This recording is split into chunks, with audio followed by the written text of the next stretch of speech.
Welcome back to the party, everybody. I am your host, Lutch, aka the Indian Jesus, here to resurrect the second coming of common sense. How's everybody doing tonight? Shout out to the replay gang. Thank you so much for coming back to watch this, even though you missed the live party. That is the best part. But don't worry, you still very much will enjoy this. Just make sure you are here every Monday, Wednesday, Friday, 8 p.m. Eastern.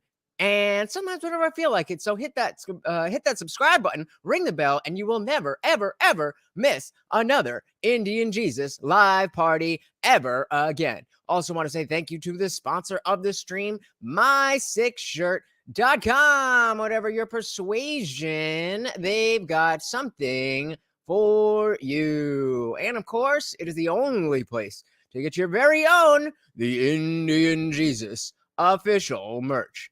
Only at my6shirt.com. All right.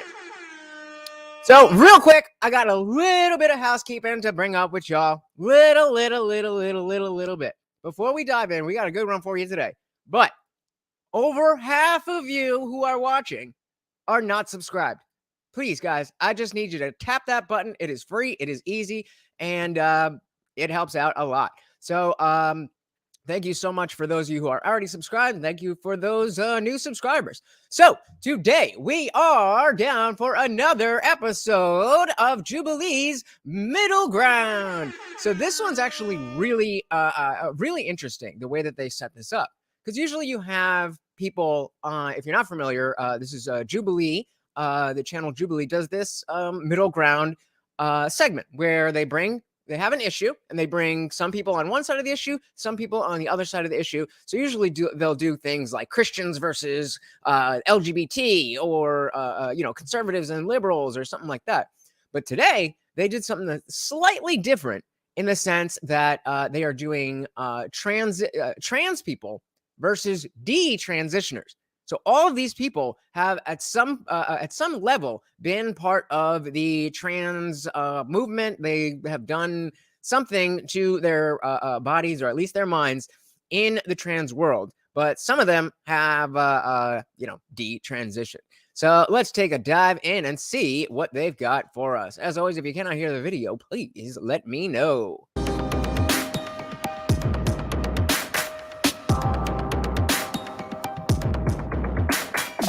Step forward if you agree with the prompt.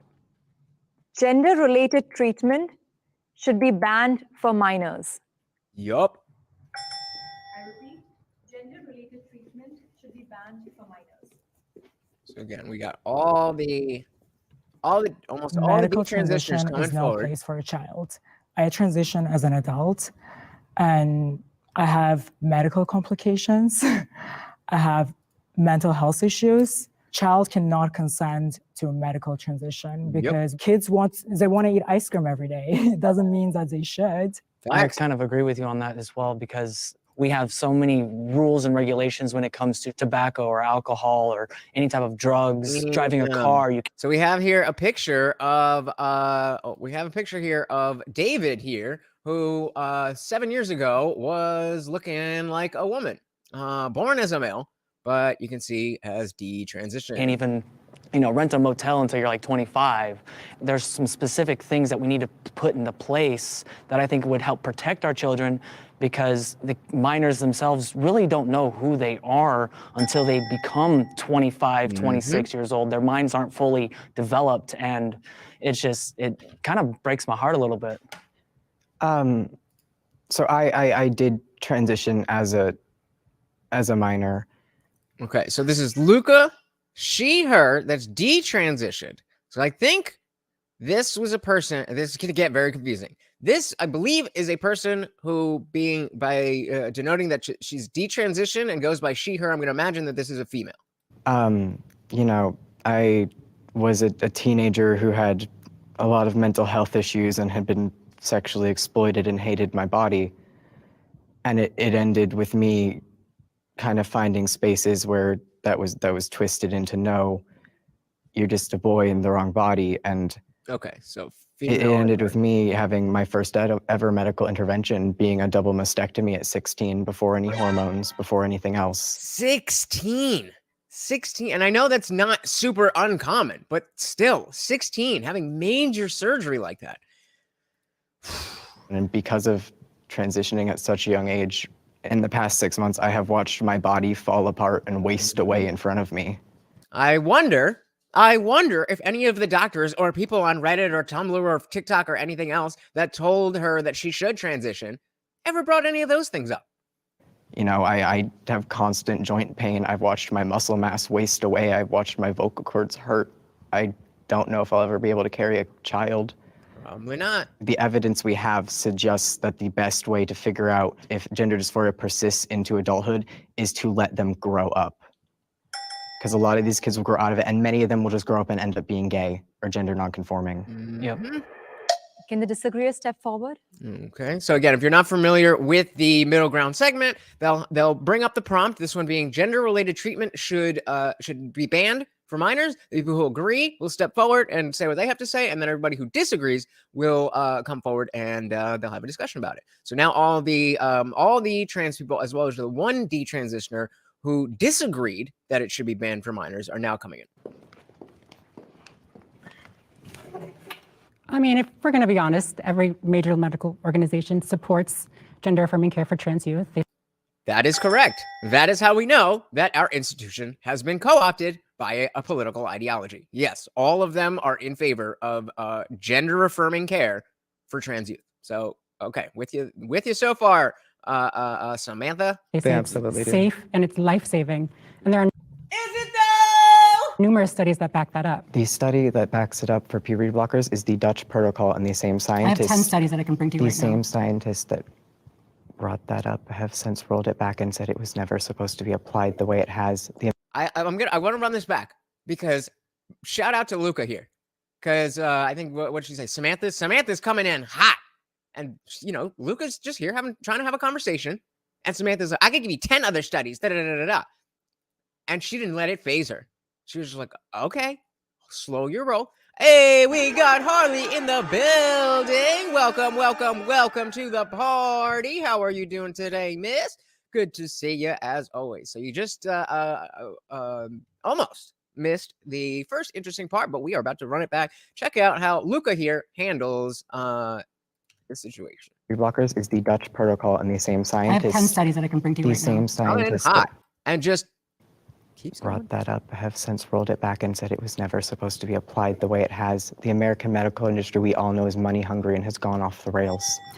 And I mean, obviously, besides agreeing exactly with what she's saying, that is how you handle it. That is how you handle it. Because Samantha knew, okay, I'm not going to be able to bait her into anything. I do agree that there are definitely some doctors out there that may be taking advantage of trans people, and I'm sorry that you went through this. Truly, I really am sorry. But trans kids are valid, and it's not a decision that they're making. Right. It's healthcare. I want to speak to that real quick. Like, I came out 13 years ago when I was 14, and I knew not that I was trans, but that I was a boy. I had to go through a lengthy process of therapy and seeing an endocrinologist and like go through different tests and exams to make sure that this was real to everyone else involved. Transitioning and being trans was just a process I went through to become who I always knew I was. It wasn't a like decision that I made. It was a life or death thing for me. Okay, now let's put something out there. Is it the case that some people who are trans had a positive experience, had responsible doctors and legitimate gender dysphoria, and that changing their physical appearance actually helped their underlying issues? Do those people exist? I am almost absolutely positively sure, that they do exist. That does not negate the existence of all the other people that we're talking about. So just because you had a good experience doesn't mean that this is a good industry. And if I hadn't gotten on hormones and gotten surgery at 16, I don't know if I would be here. As a father. Okay, but even if that was the case, I'm glad that you are here. But that still doesn't speak to any underlying issues. I have 4 kids, and also as a trans person. Okay, I think again, lucky he him saying transition. So I think again, born as a female. I think that knowing what it looked like for me as a child and that experience of going through all of the turmoil and all of the trepidation around my gender identity, I would not put my children in that situation. And also, I don't think that surgeries should be allowed for minors. Like when we look at the data and we look at the statistics and we look at the research, the vast majority of these surgeries are happening to adults. They're not minors. So let's start there. Yet. Right. And then further than that, if we look at puberty blockers, So down here it says puberty blockers are medicines that prevent puberty from happening. They work by blocking the hormones, testosterone and estrogen, that lead to puberty-related changes in your body from Planned Parenthood. Doesn't mention anything about side effects or anything like that, but all right, we'll give him, just in case you didn't know what puberty blockers were. And what is he saying? Puberty are blockers. reversible. So when it comes to children, Wait. I think we just had some mis or disinformation. Are there, right? And then further than that, if we look at puberty blockers are reversible. Are they though? Can they be? Maybe in some cases. But no, sir.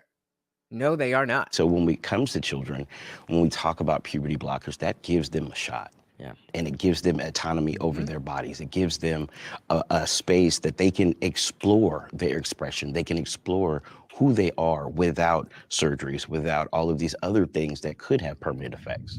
So it says they exist, speaking about the people who, have a good experience with transitioning, but not to the degree they are doing it. Is a serious mental health issue that takes months and years to diagnose. 100% agree. I think that, again, because there's certain people who it's just going to be, they're the ones that love to say, oh, it's all on a spectrum. It's all on a spectrum. So, okay, maybe you are on this end of the spectrum.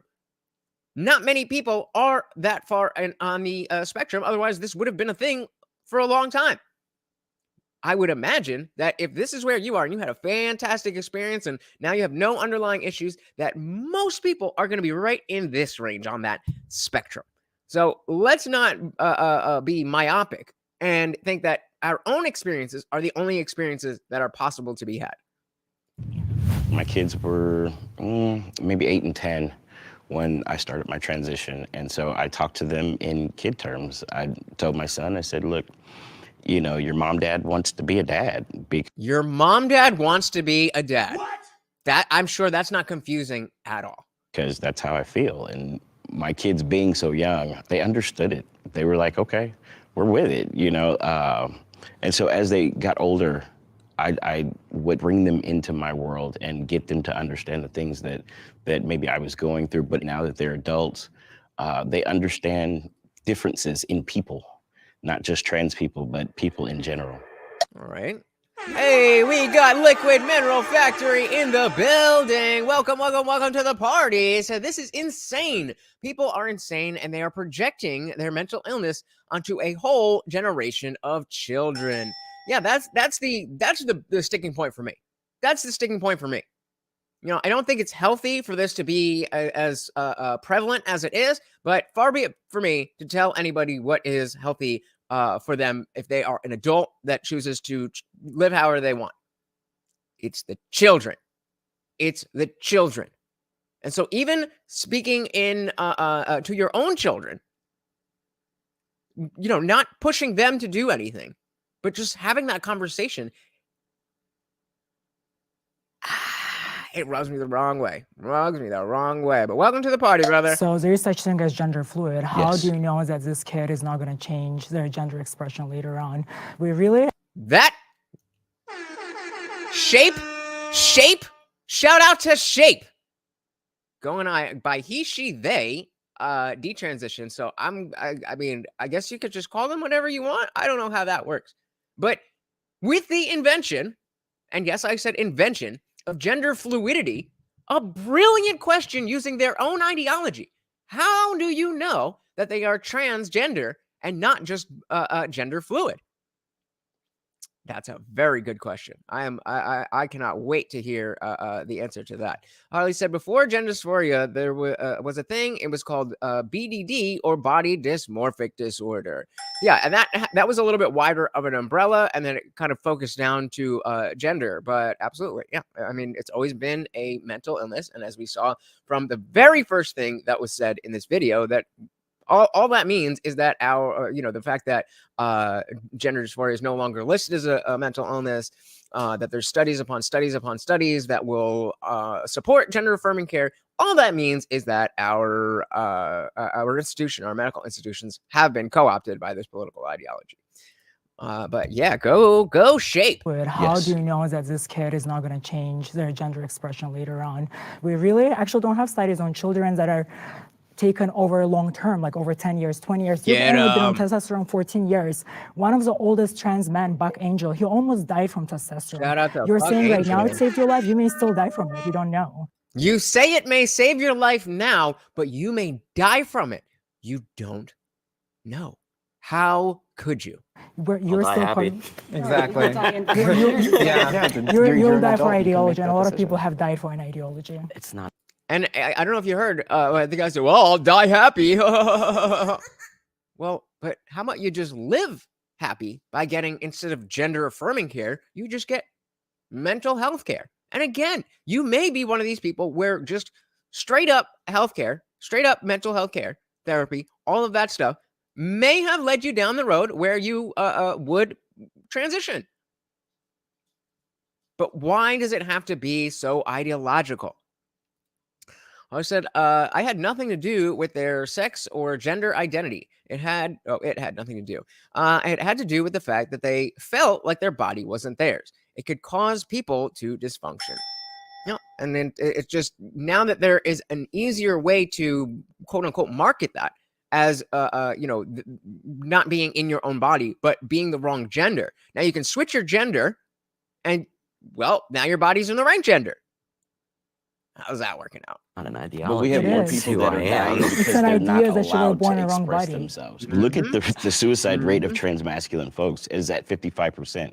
And one of the factors that could save their lives is support, right? And so yes, the right kind of support. If you are, I know, not yet more.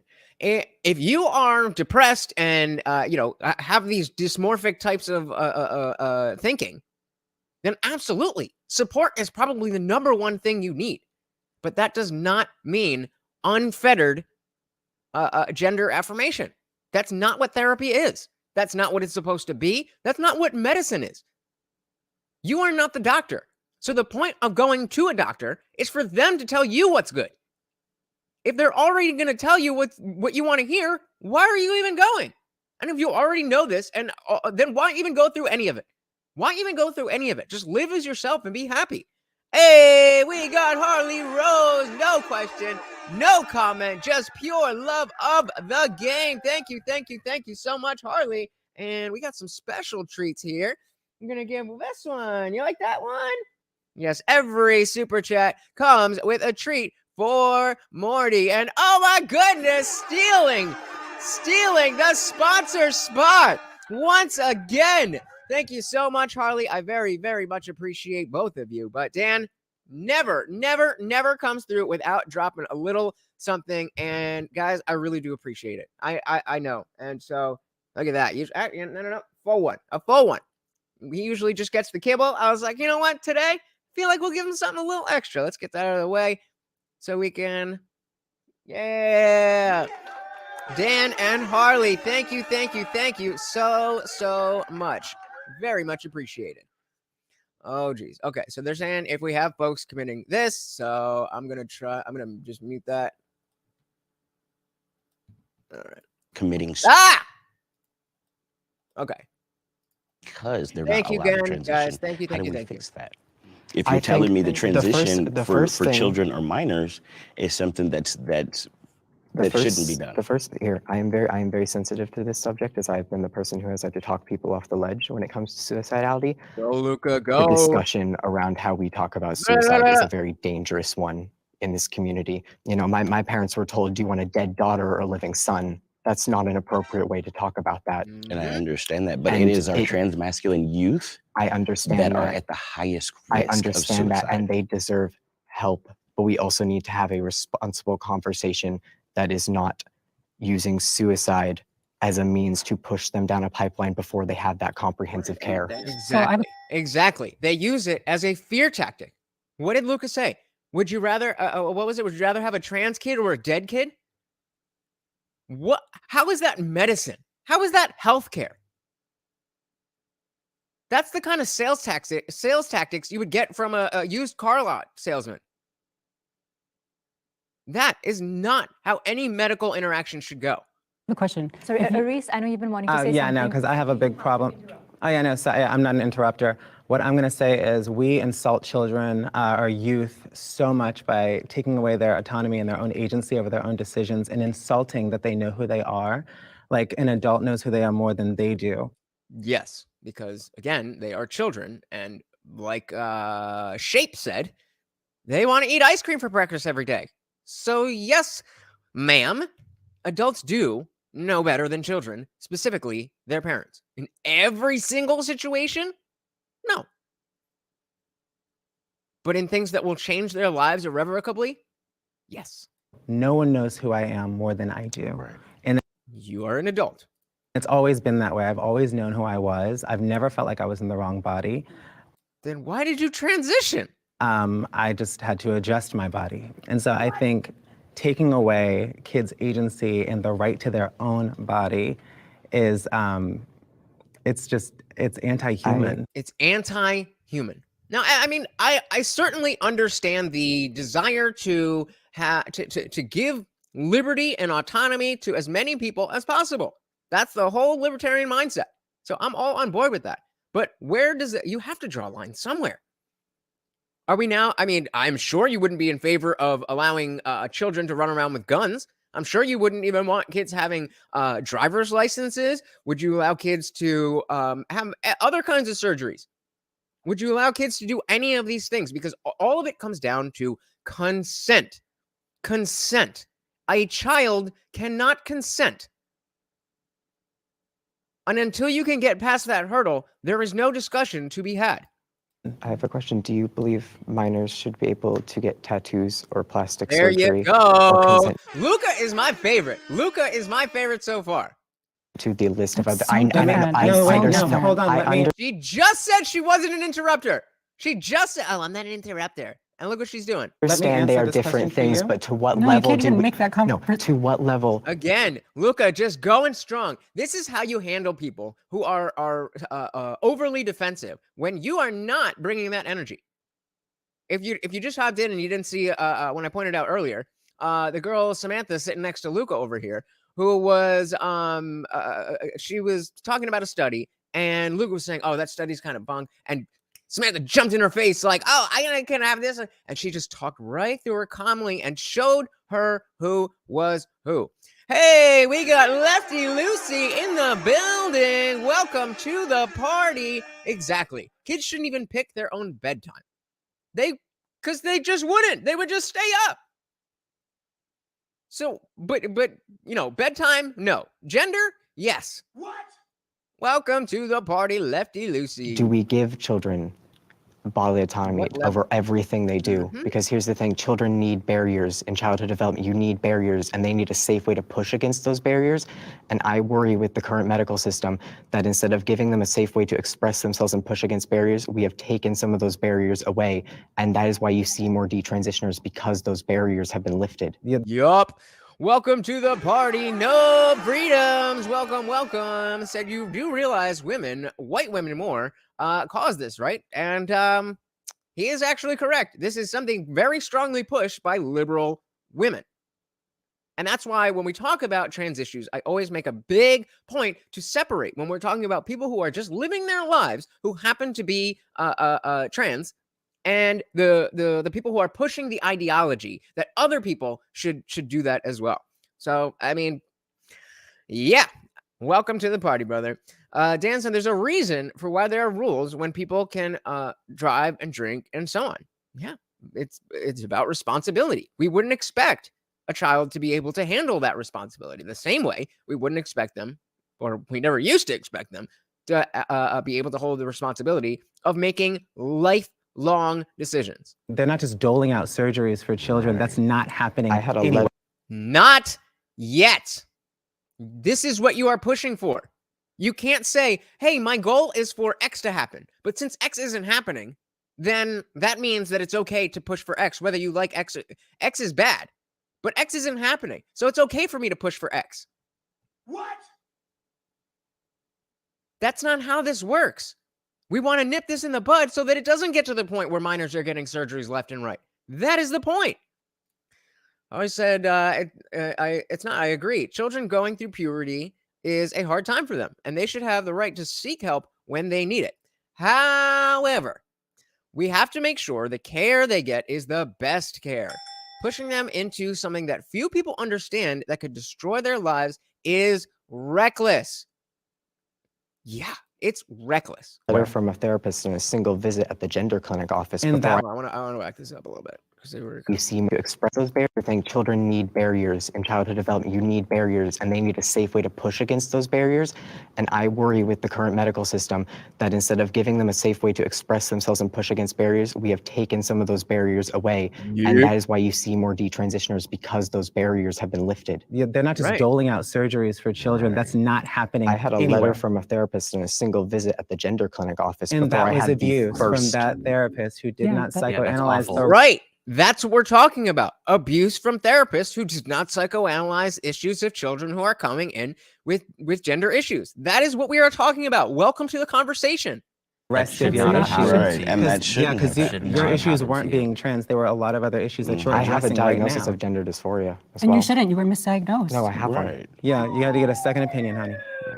I love how all of them, this whole thing about being trans is self-identification and you identify as whatever you want. And here she is saying that I have gender dysphoria, this, that, the other. And they're like, no, your doctor was wrong.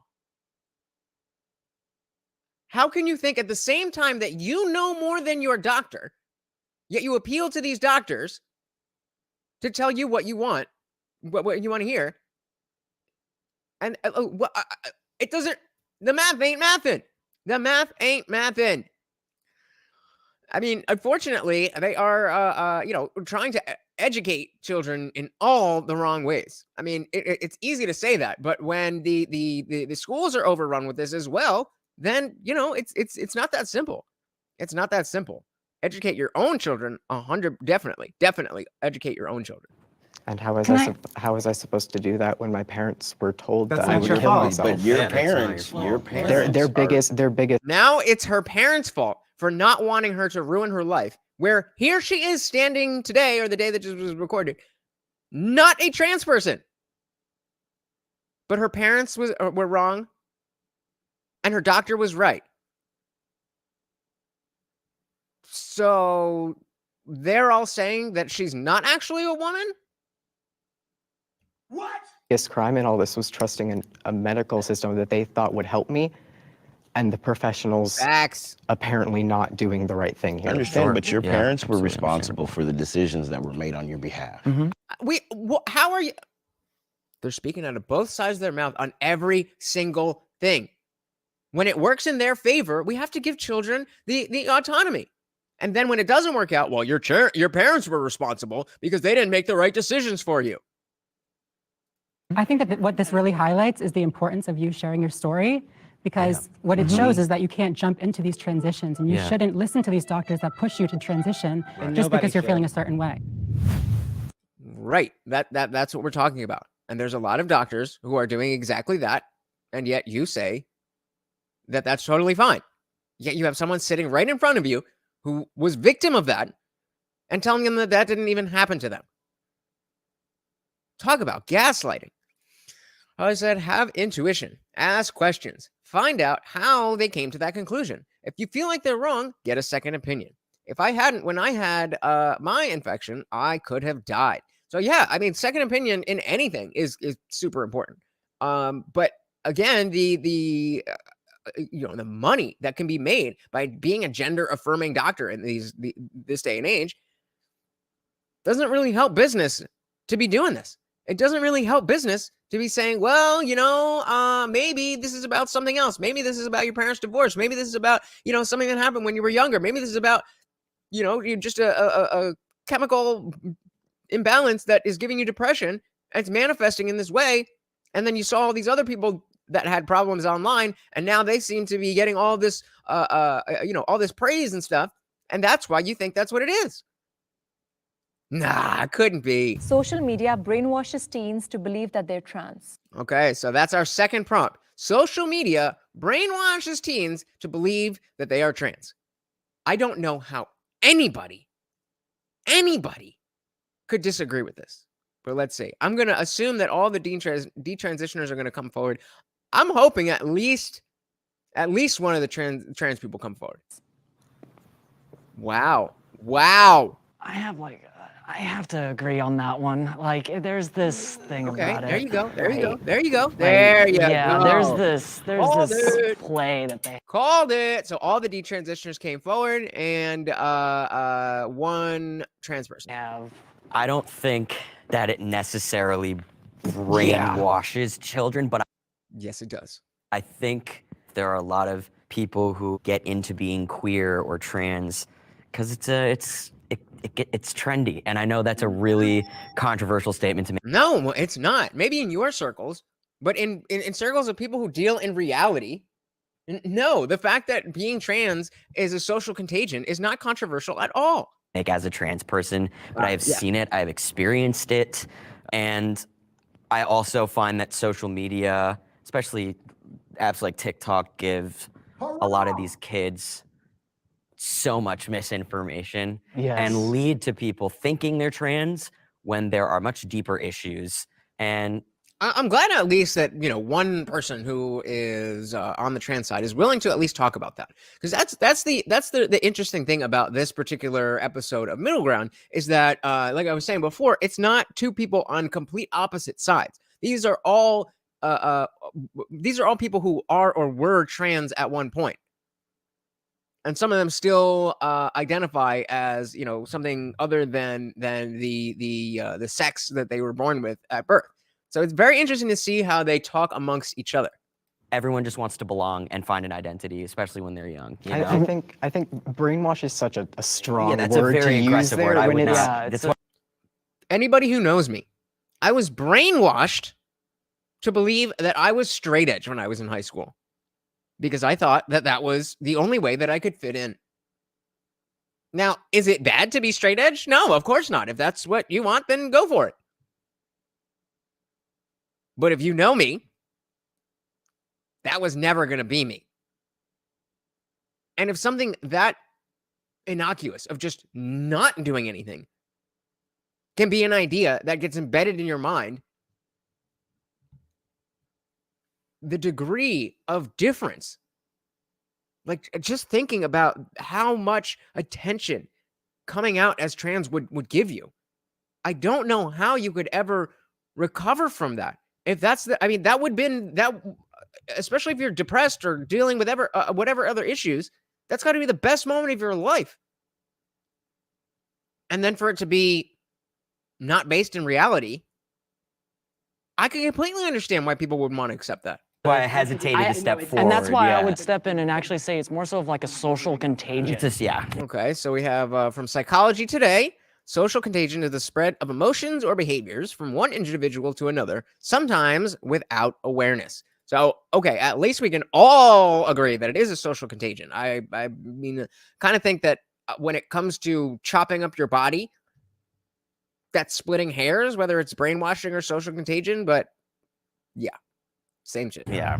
What got me to transition in the first place was social media. It had a grasp on me that there could be something else out in the world for me during that discovery. And I played it to the fullest 100%. I even passed as a female for a good, what was it, 6 years out of the 7 that I was transitioned. And later down the road, I went and paid out of pocket and talked to just a regular therapist, and she made me start questioning my own existence in a way. A regular therapist. So a therapist who is there to help with whatever issues you have. as opposed to specifically affirm your gender regardless of what issues you have. I always said it's a slippery slope, though. If you take away too many protections, doctors will be too scared to treat people. And if you have too many, doctors will become reckless. It is a very delicate balancing act, but we can't find that balance when there's political ideology coming in and messing with those scales. You'll never find that balance when politics is involved. And that's exactly why it's so important that we keep politics out of this.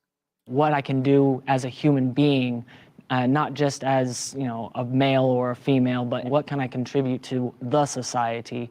And it made me open up to maybe I was born as a male, and it feels empowering to me. There you go. Yeah, I mean, I was heavy on social media. Like in my transition, Tumblr, that was the place to be for sure. And everyone was talking about their transition from my experience, and everyone was talking about a lot of mental health. So 2 years on testosterone, 6 years ago. This is what Aaliyah, I guess. And again, still going by she, they, so still in the LGBT community. But I gotta tell you, I would probably not look twice and think that was a guy. After only 2 years on testosterone. Health issues, depression, and all of that. And it was kind of being trendy in that sense. Like when TikTok came out, like that was like a whole nother world. And the biggest thing that I found with that is like they weren't saying a lot of the negative things that were happening in their transition. There was as we go through this, you know, I bring this up all the time, but I want you guys to think of, depending on how old you are. For me, it was emo. For you know, somebody slightly older, it might have been goth. But what was the trend that was going around when you were a teen that people were kind of just lobbing onto, and then you kind of grew out of it? There's always something. Unfortunately for Gen Z, it's this. always like a positive outlook on it. Like I'm being who I need to be. Like this is This great. is the ticket to your happiness. Yeah, and how it's sold. like so much on social media. Like I made a documentary on my transition, and I really went into depth of like a lot of my depression that I dealt with on that. And if anybody knows where we could find that that film, I would definitely be interested in going through it. I didn't find anyone talking about that. I personally didn't think I was trans till I saw earlier trans YouTubers. Before I was just gender bending man. Before I was just a gender bending man. Why did it ever have to go beyond that? Why did it ever have to go beyond that? That is something I've never understood. With the ideology being that these roles are you know, made up, that they're social constructs, then why is it so important that you identify as a made up thing? You are a human being. You can be any type of human being that you want. You can dress however you want. You can act however you want. You can color your hair as many colors as you can fit. With all of the ideology around it being a social or not social contagion, a social construct, it doesn't make sense then that it would be so important that you stick to one or identify as one. And for sure, I also feel like comparing yourself on social media to other people that are more beautiful and successful will create dysphoria of some kind. Whether you're trans or not. Yeah, And some people, it will affect your self-image for sure. Because we see all those beautiful trans women that are all dolled up or had every possible plastic surgery they could ever get. You're gonna feel dysphoria. You're gonna be like, I don't look like that. I mean, so that's I in have to go general, through though. steps. You know what I mean? Whether you're cis Right. or trans, everyone So is, social media is has dealing such with a- that I've fallen for into sure. that. It has looking such at, a you know, bad impact on actors mental and stuff. I health. wanted to be that muscular dude, and I wanted to do 100%. that. So No, yeah, It is such a does bad, exist. like well-documented bad impact on people's like sense Right. of like sense of But I- self and mental health. And so I'm very interested to hear what, because again, the prompt is social media brainwashes teens to believe that they are trans. There's 3 people standing back there who disagree with this. And I have no idea what they could possibly say. But I also really quickly just want to say, like, I don't want people to think that, like, social media is turning people trans. But that is what's happening. agree with that. All right, can the disagreeer step forward? I love how they have the captions for the Indian producer. Can the other one skip forward, please? Coming now. If you don't agree, please come take a step. Yeah, okay, so my thoughts on social media and everyone suddenly looking or being trans. I think whoever is If any of them make the argument that, well, now that we have social media, everybody just feels comfortable to come out. I don't want to hear it. I don't want to hear it. Social media has been around a lot longer than all of this. leaning towards that or looking towards being trans for answers was always someone that felt that way or felt some type of way about their gender or their identity or the way they present themselves. False. They're just going to go that way. I know plenty of femme twinks who went the muscle queen pipeline. It's not a rare. Does anybody know what that means? Femme twink. What did she say? The femme twinks to what? Going to go that way. I know plenty of femme twinks. Okay, what is a femme twink? Is that like a skinny feminine dude? Who went the muscle queen pipeline. So help me out. Help me out. I'm too straight for this shit. pipeline. It's not a rare occurrence. And so just experience your life, have fun. Try not to take social media seriously because no one is advertising their failures. It's all fake. Yeah, but Right, I I agree think with it's that. also important to say that like social media is very, very effective. You know, I mean, In the worst ways. That is why the prompt is here. Yes, social media is very effective in brainwashing teens to become trans. I personally scroll on TikTok and I'm like, do I have OCD? Do I have autism? Like all these different things. And like it can suck Yeah, and it can do that for all that stuff, but it can't at all happen for trans. you in. So it's important to be aware of those things. I have a question for Samantha, since you have the largest platform here. Do you believe over the years you've inspired people to transition? Of course, the most uppity one has the biggest platform. Yeah, I do. Yeah, I think that I've inspired people to believe that it's okay to be transgender, it's okay to express themselves, and that it's possible to live a happy and successful life. Was that the question? Should we back that up? I don't think she answered the question. Amanda, since you have the largest platform here, do you believe over the years you've inspired people to transition? Do you believe you've inspired people to... Thank you for taking a hit for the team, LMF. So having that platform can influence people to transition.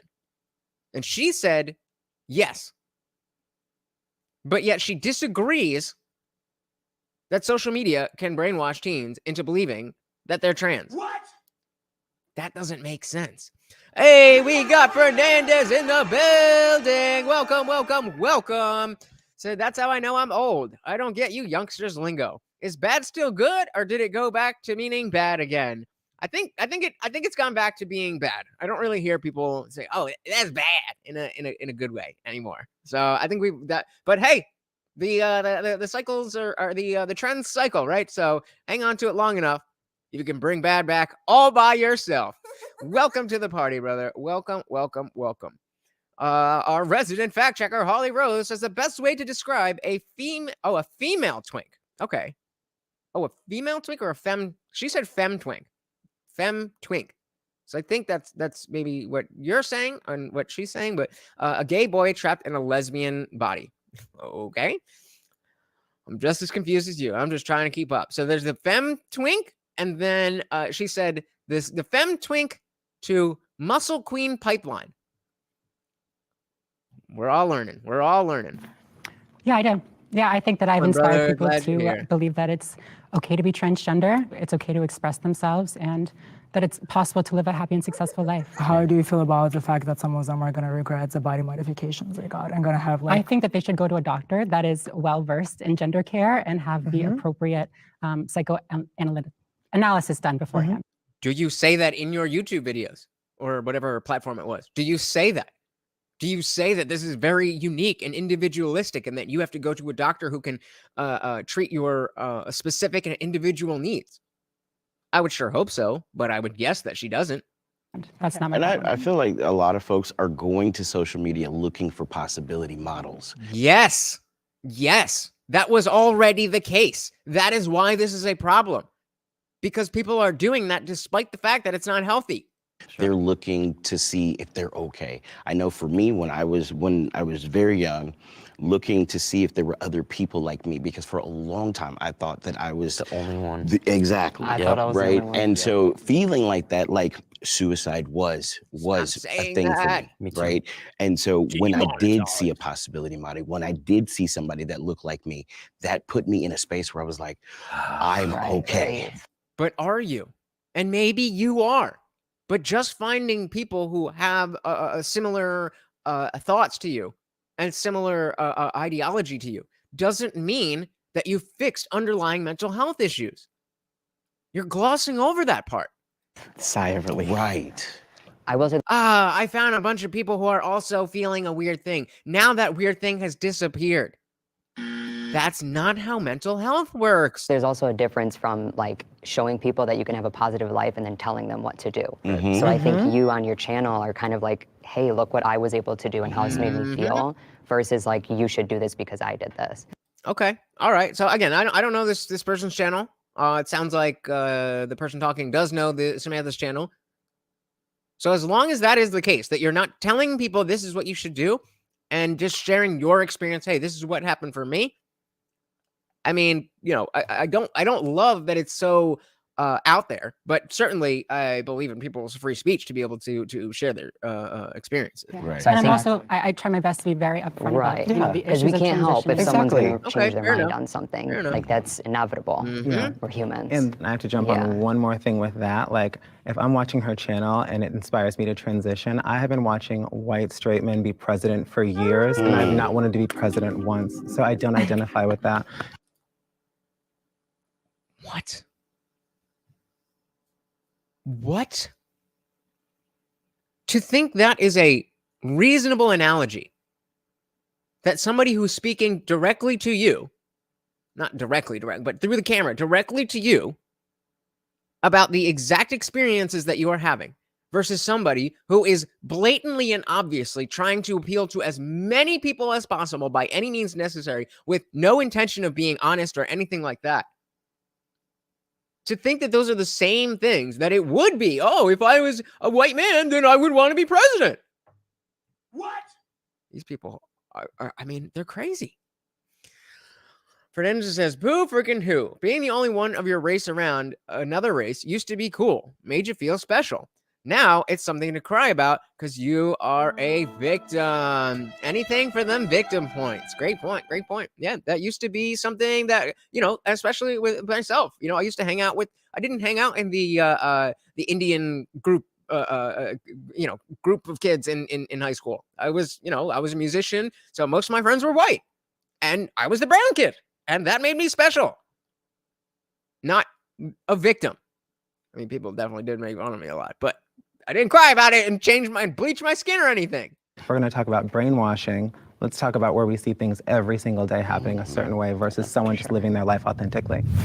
People with gender dysphoria need therapy, not surgery. Okay, so prompt number 3. People with gender dysphoria need therapy, not surgery.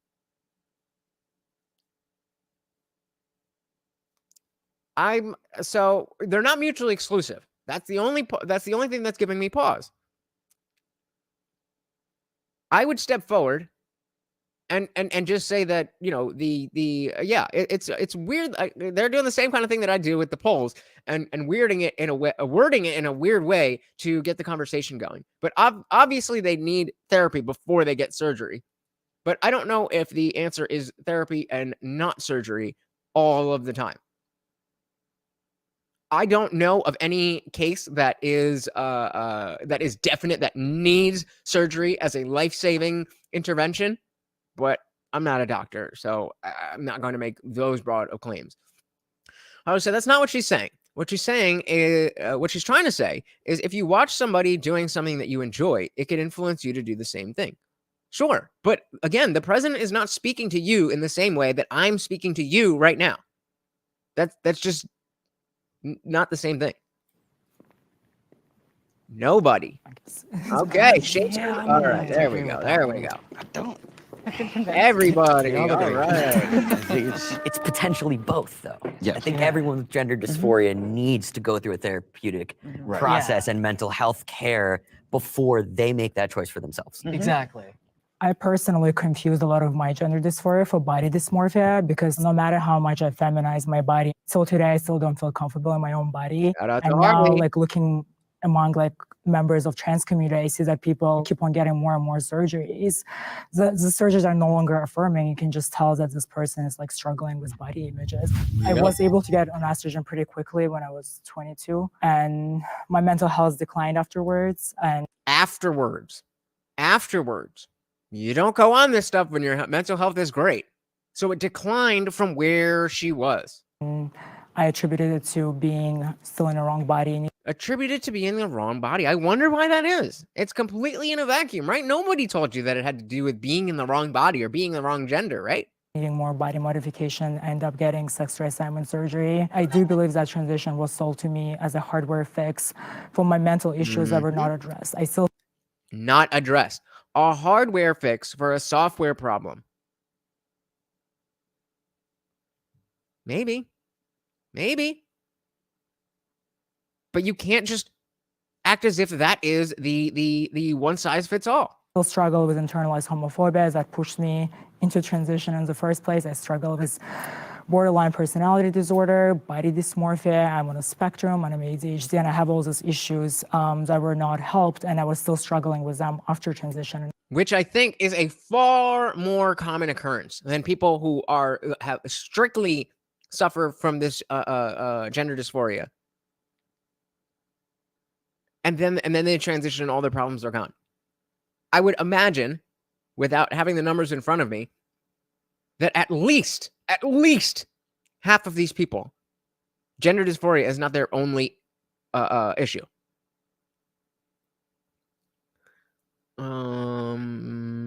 Freedom says they are mentally ill. You don't tell people who think they are being attacked to go out and be attacked. Or people cut off their legs and axe themselves. Well, that axe part is changing, unfortunately. And I still do. But hey, I remember what I was talking about way back when we did the What is a Woman stream. And we were talking about how the person, the detransitioner in that movie, saying 7 to 10 years. That was about a year ago. And I said that, hey, this stuff is just hitting that 7 to 10 year mark. So we're probably going to see a lot more detransitioners on the scene. Overall, after a few years, I came to a conclusion that I was not in the wrong body. No. That I'm a gender non-conforming man, and I am a feminine man. That's what I am. And that is fine. That is totally fine.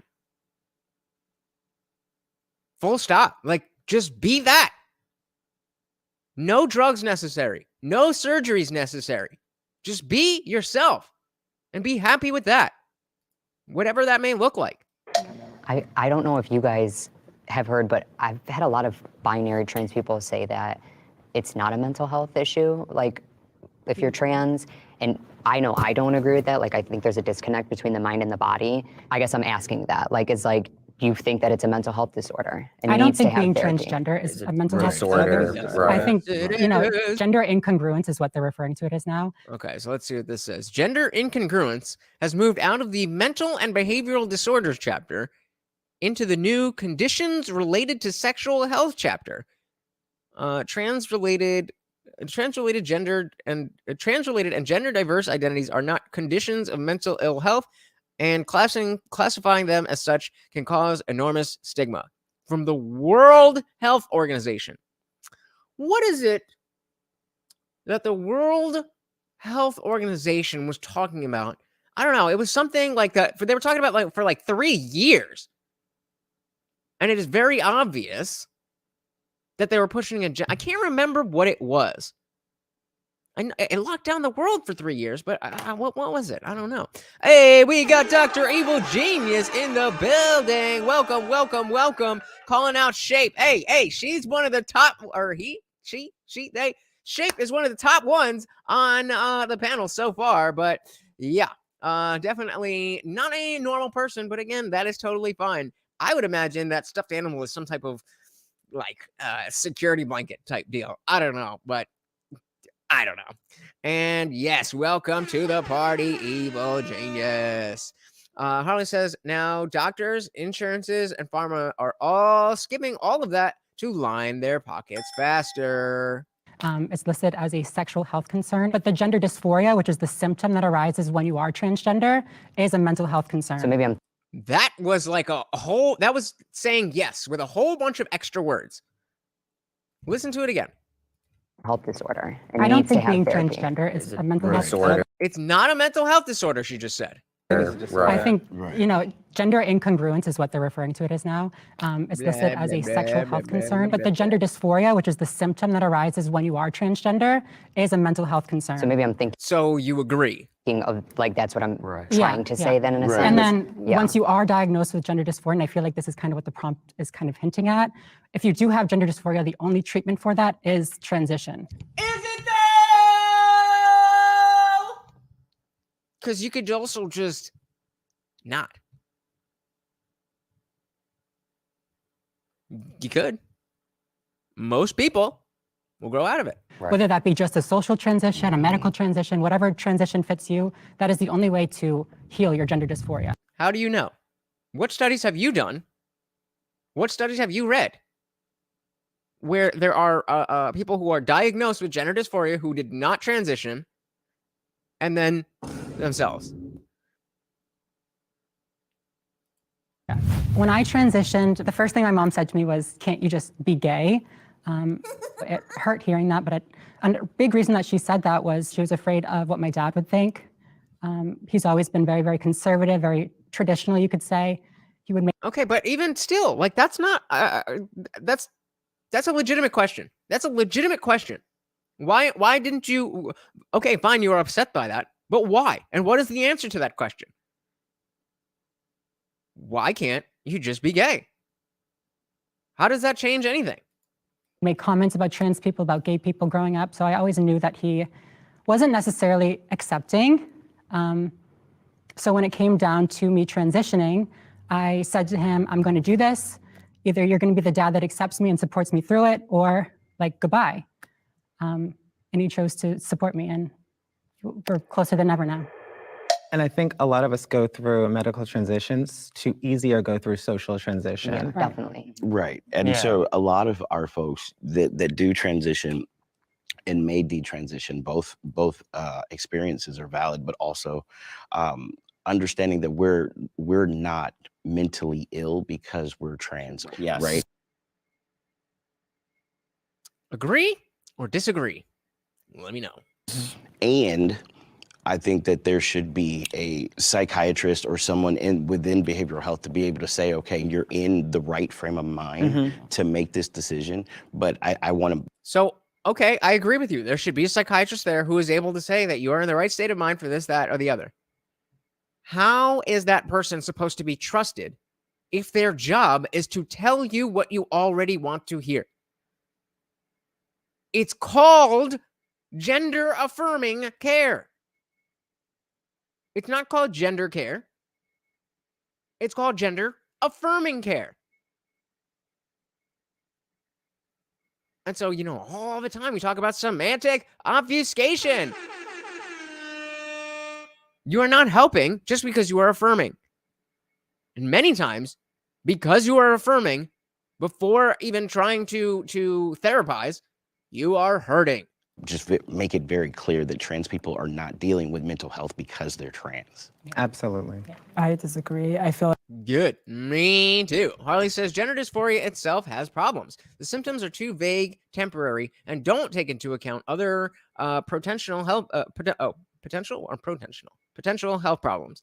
A guy who likes to wear dresses doesn't mean he has it. Yeah, so Dr. Virginia's brought up there are people who believe their limbs don't belong to them. They demand amputation as therapy because that's the only way, right? A CC or whatever the hell her name was. It's the only way. And surgeons refuse to get involved. Yet, not all limbs. They'll cut off some titties. They'll cut off a dick. They'll shave off your chin. So why do they draw the line at your arm or your leg? Exactly, Dan. Yep. You have to ask yourself. If it's that important not to cut people's arms off, that just don't want their arm. What is different about cutting off their dick? And I'm willing to hear the answer. I just haven't heard one that makes any sense. Yeah, so we went over that. Yeah, good points, guys. Good points. Like transgender is definitely, and elderly trans people afford for it to be classified as mental illness, so it's covered by insurance. Otherwise, why are you getting the surgeries to? Because if it's not a Why are you getting the surgeries if it's not mental health? medical condition? The dysphoria is a medical condition. It is, but it's in your head. I would say that you have some kind of mental disorder if you're trying to mimic a stereotype of opposite sex. Right, but it's not a mimic. It's The treatment for aligning. this mental illness is to transition. I have a question though, because I have a gender dysphoria Let's go, Luca. diagnosis. I always have. But I'm still where I am today. Can I give you my honest opinion? She didn't even say what she wanted to say yet. I think that you were probably misdiagnosed. Again. Well, because what your diagnosis was, despite me not having any idea about your life or your doctor or anything like that, I'm going to make a diagnosis because it fits my ideology. I don't think I was. So do you do feel have gender dysphoria in your body? I certainly do now. Yeah, me too. Well, yeah. Because of the you change that you made. want to talk about now, but at the time, At the time, at the time, I genuinely believed I did. I thought it would save me. And then looking back, I realized that my dysphoria stemmed from some severe trauma that was not handled. Yeah. And that's why I think that mental health step is so important. Yeah, Because I've heard this from several other, mostly female detransitioners who we had some form of pretty bad trauma that spawned gender dysphoria symptoms. Yeah. And we can disagree about misdiagnosis or something later, but it felt real at the time for me. Yeah, no, I'm sure it did. I didn't mean And that. no, I know. And Dr. Evil Genius pointing out bar of the video mimicking stereotypes of the opposite sex. That's all that being trans is. That's all that being trans is. Despite the fact that, this is what we were talking about before, despite the fact that gender is a social construct according to them, it is so very important that you identify with one or the other because it's made up, but it's so important to you. And the only thing that you can do to actually physically, or not physically, but act that way is mimic stereotypes of the opposite sex. That's all it is. I know. Yeah.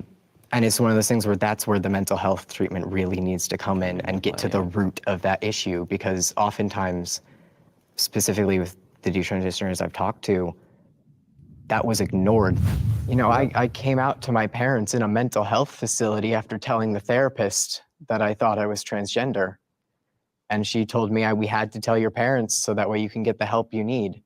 It led to me seeing a gender therapist who, honestly, the issues I was facing were never addressed. Never addressed.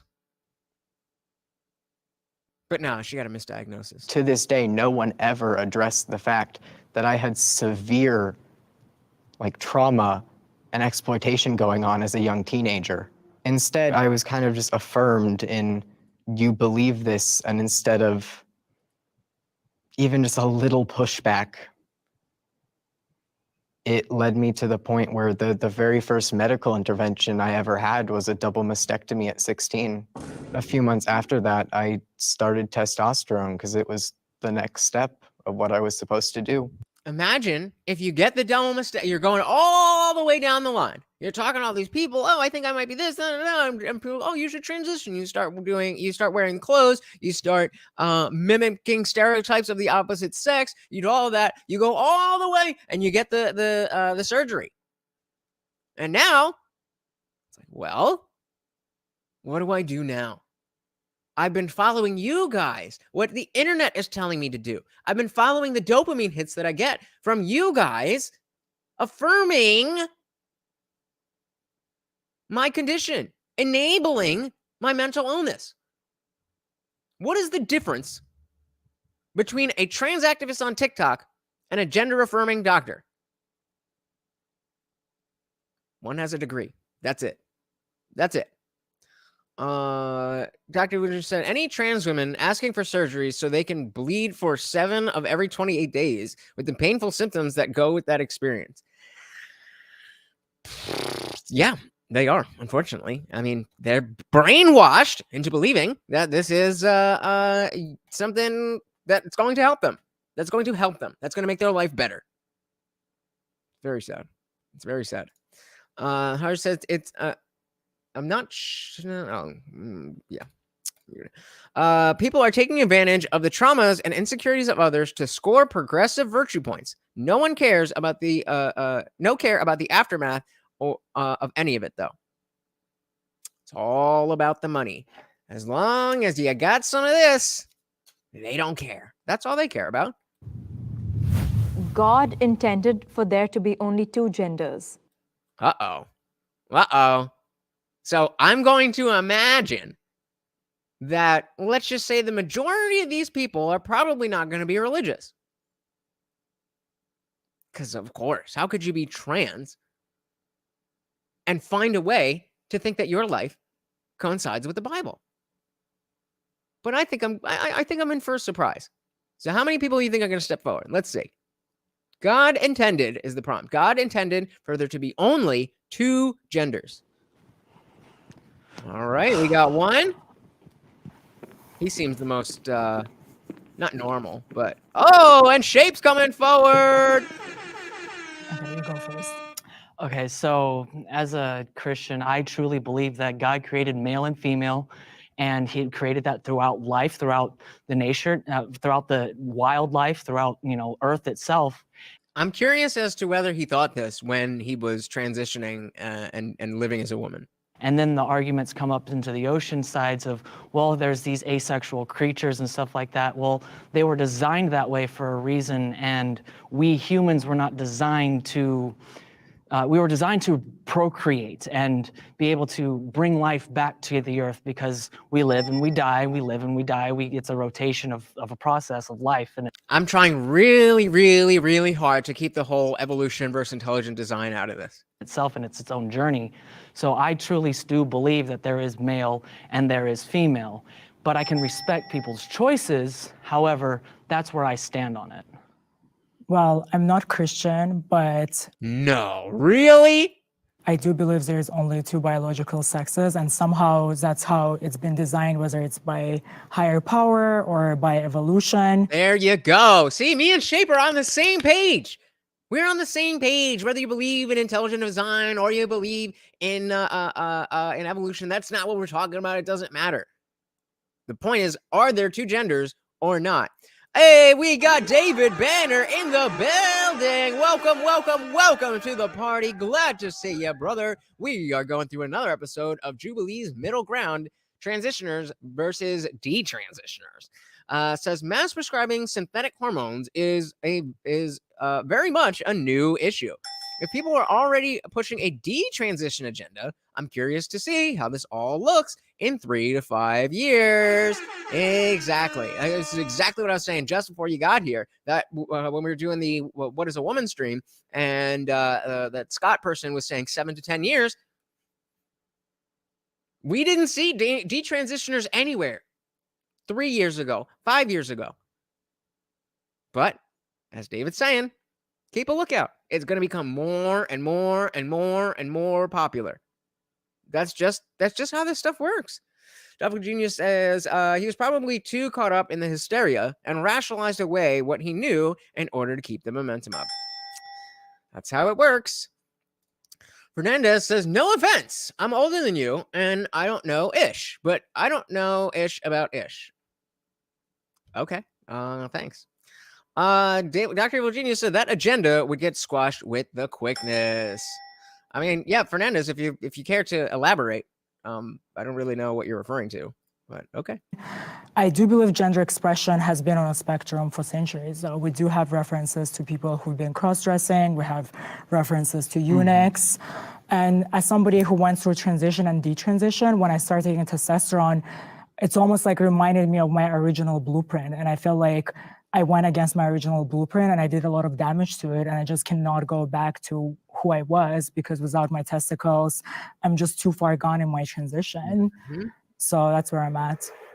Yeah, Harley, this is the semantic obfuscation. The disagree, step forward. All right, so we got all of the transitioners and 2 of the detransitioners do not think that is intended that humans are intended to have 2 genders. Let's put it that way. You know, we have historically spent more time focusing on and celebrating several genders. There are several different cultures throughout the world that celebrate the different genders, and to negate the fact that they exist and to negate their validity is just wrong. There are as many intersex people as there are redheaded people on the. So it says intersex is an umbrella term used to describe a wide range of natural variations that affect genitals, gonads, hormones, chromosomes, or reproductive organs. 1.7% of the population is born with intersex traits.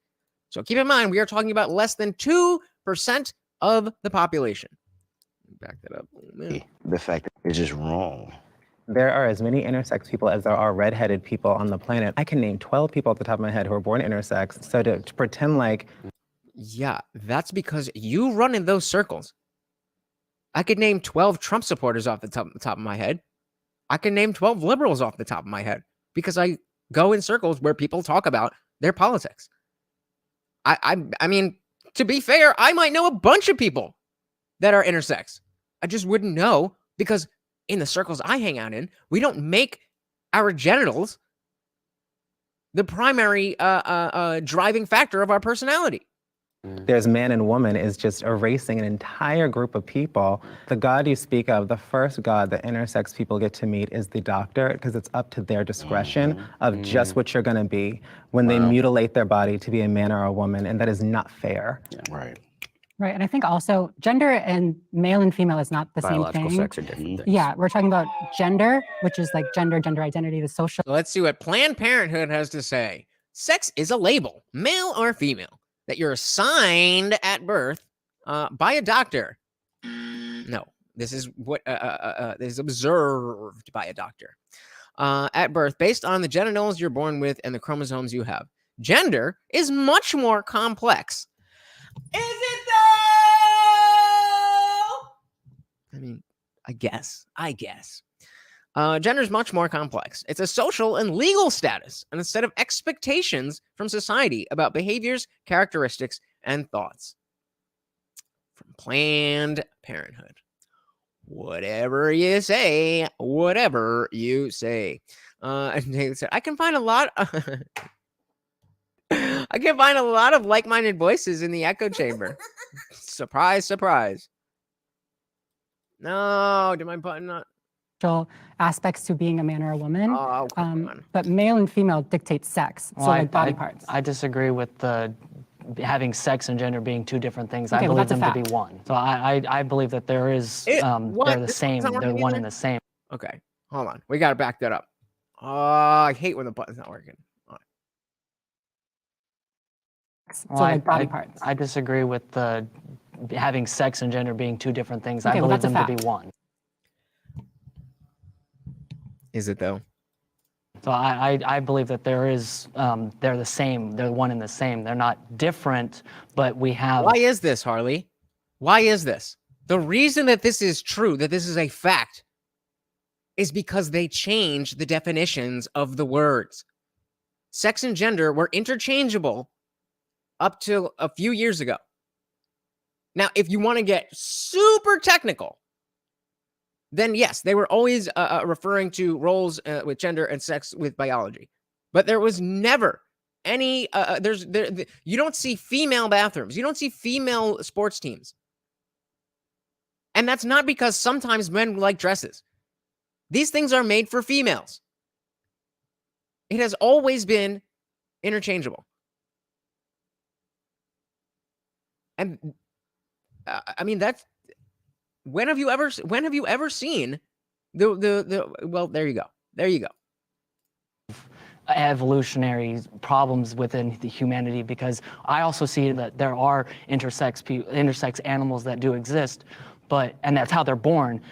But I also do believe that the initial design was for man and woman, and then somewhere along the way, viruses, mutations, diseases, Yup. plagues, all that type of stuff that we have in the world does play a part back onto the world itself. But I believe the initial intent was for God to create Adam and Eve, not Adam and Steve. I'm just gonna say it. That's homophobic. I know it sounds homophobic, That's and I homophobic. understand No, I'm it hitting. is It is homophobic. It is It is. homophobic.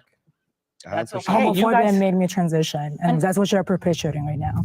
I grew up in a very homophobic family, and since I was a kid, I was always brainwashed, said gay is bad. My parents were not happy that I was naturally feminine. They always tried to make me more masculine. They tried to give me to masculine sports. I was mercilessly bullied at school for my femininity, constantly being told that I'm not a real man, that I'm a sissy. And when I came out to my parents as gay, they took me to therapists and tried to do pretty much conversion therapy on me, which failed. So I don't believe in God. I believe in I said, she's meaning. What is happening? All right, give me 1 second here. I'm gonna try to get my. Hold on. people that There we go. Okay. All right. Let's back that up a second. Came out to my parents. Okay. All right. Yeah. So Dan's saying in my youth, sex and gender was the same, and you might be old, but I mean, same thing. And I mean, I guess I'm getting old, but same thing.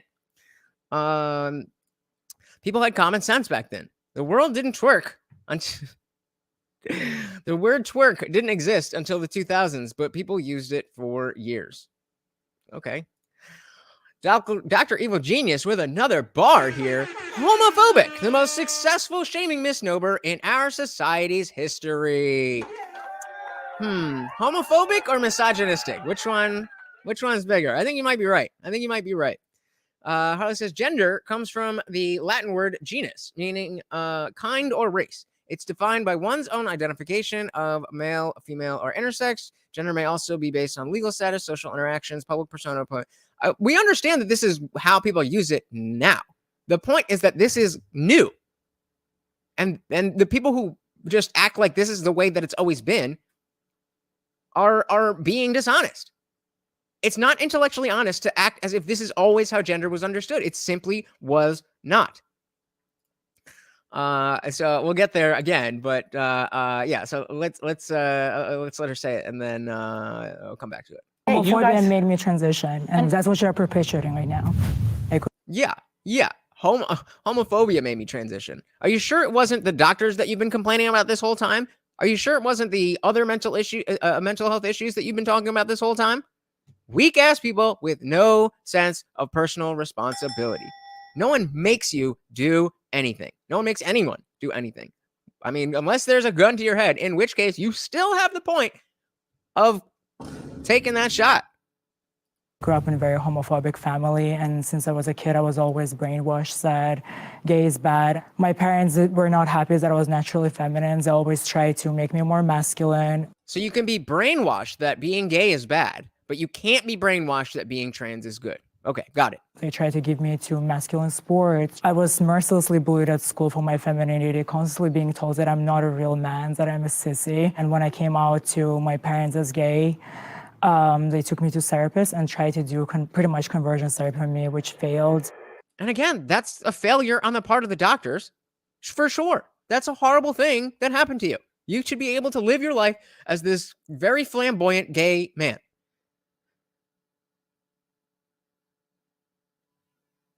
That does not make this true at all. So I don't believe in God. I believe in people that exist right in front of me, and I believe they should have the right to exist. Oh, here we go. Here we go with the older bait and switch. The more semantic obfuscation. Trans people exist. Nobody that I've ever heard is arguing that people who identify as trans are people who don't exist. That, again, is a very dishonest way to have this conversation, because that is arguing against a straw man. Nobody is saying that there's only 4 people on this panel because if you're trans, you don't exist. What? Nobody says that. That is not the argument.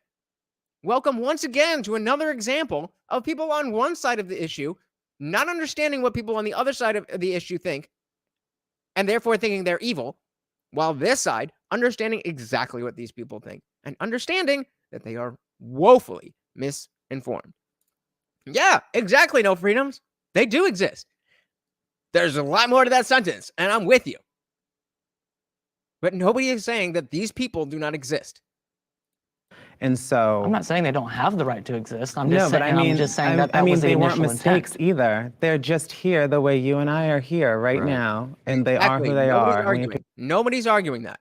You're delusional, Dr. Richardson, simply means you exist, just not how you're claiming to exist. Reality dictates so. Yep.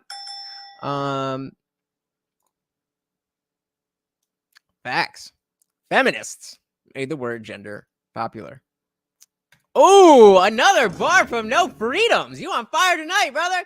And now they are being replaced with the very men that they have been fighting against the whole time. Feminism has gone full circle that's saying if you don't allow men to dominate female spaces, then you're part of the patriarchy. to accept people as they are. Right, and there are biological. Wait. Did she just say accept people as they are and then have all of this done to change who she is? I got to make sure. I mean, they weren't initial mistakes intent. either. They're just here the way you and I are here right now, and they are who they are, and we have to accept people as they are. We have to accept people as they are, but I know that you won't accept me as I am, so I'm going to chop up my body because either you can't accept me or I can't accept me, and somehow that's your problem. Do I have that right? Right, and there are biological differences in trans folks. When we look at the brainstem, you know, our brainstems are different. Like that's Neurologically.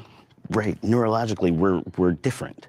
Yeah, and male and female are how- different. Exactly. Trans people are different. Yes. They've found a distinct difference in. Did you catch that? Did you see what I looked away, so I didn't see who was trying to do it. But yeah, men and women are different. No, that is not what was being said. Right, neurologically, we're different. Yeah, And male and Joe- female Yeah, male and female are different. are different. Exactly. Trans people are different. He caught it. He was like, come on. You know what I'm saying. All right. So Harlan says, in other contexts, the term gender has been used as a synonym for sex without representing a clear and contextual difference. Yes, in every context except for this. For instance, in non-human animal research, gender is commonly used to refer to the biological sex of animals. This change in meaning of gender can be traced to the 1980s. In 93, the FDA started using gender instead of sex to avoid confusion with sexual intercourse. Later, 2011, the FDA reversed its position and began using sex as the biological classification and gender as, quote, a person's self-representation as male or female, or how that person responded to by social institutions based on the individual's gender presentation.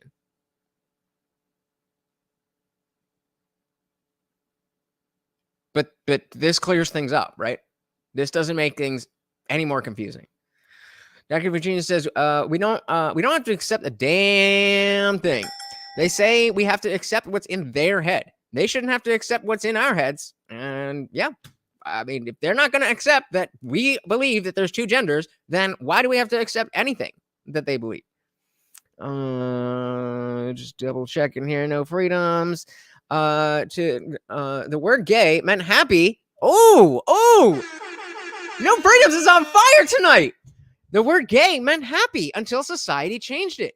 Who cares what unknown elite idiots say? Society determined the speech and meaning, and society already spoken, and y'all want to fight it. I mean, not us all, but them all. But absolutely, that's a fantastic example. You can't even use the word gay outside of the context of homosexual when that is not its original definition. But language changes organically.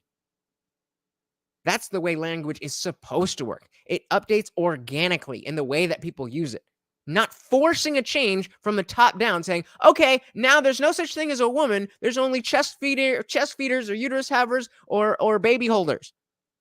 That's not how this is supposed to work. Yes. They've found a distinct difference in the white matter. cortex. There is no biomarker for trans. Some wearing scan of some gay males is identical to female brain, but there is no biomarker for trans. Please don't spread misinformation. There is science that hints towards it. It's just not confirmed. No, Well, there's, it's not there's confirmed, research so- studies So out therefore, there it falls that into under hints the towards belief that there is. I love how these people will so fervently, fight for the statistics that they know, knowing that, number one, they're way too close to this to be able to have an objective take on this. That's the first thing. Regardless of whatever study that you've read, you are way too close to this to have an objective point of view. That doesn't mean your view is invalid, but it's far from objective.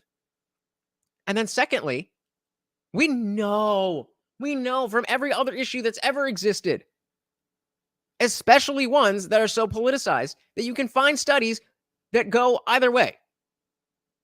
What the important thing to do when you're looking at studies is to understand how these studies are conducted and whether the conclusions that are made actually follow from the work that's done.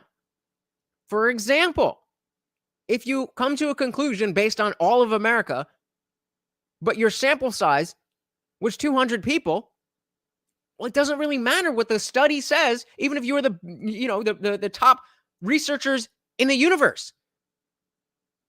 That is not enough people to make an accurate generalization about all of the people from 200 people.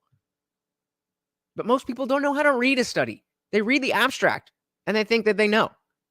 If you don't know the difference between how, if you don't know how to break down the method section of a study, then you have no business quoting them. I said in a seminal, here we go, John Money.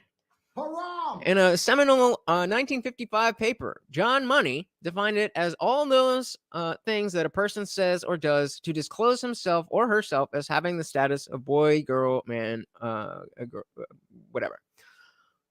I'm going to go ahead and not really give a flying fuck what John Money says because he jerked off 2-year-olds.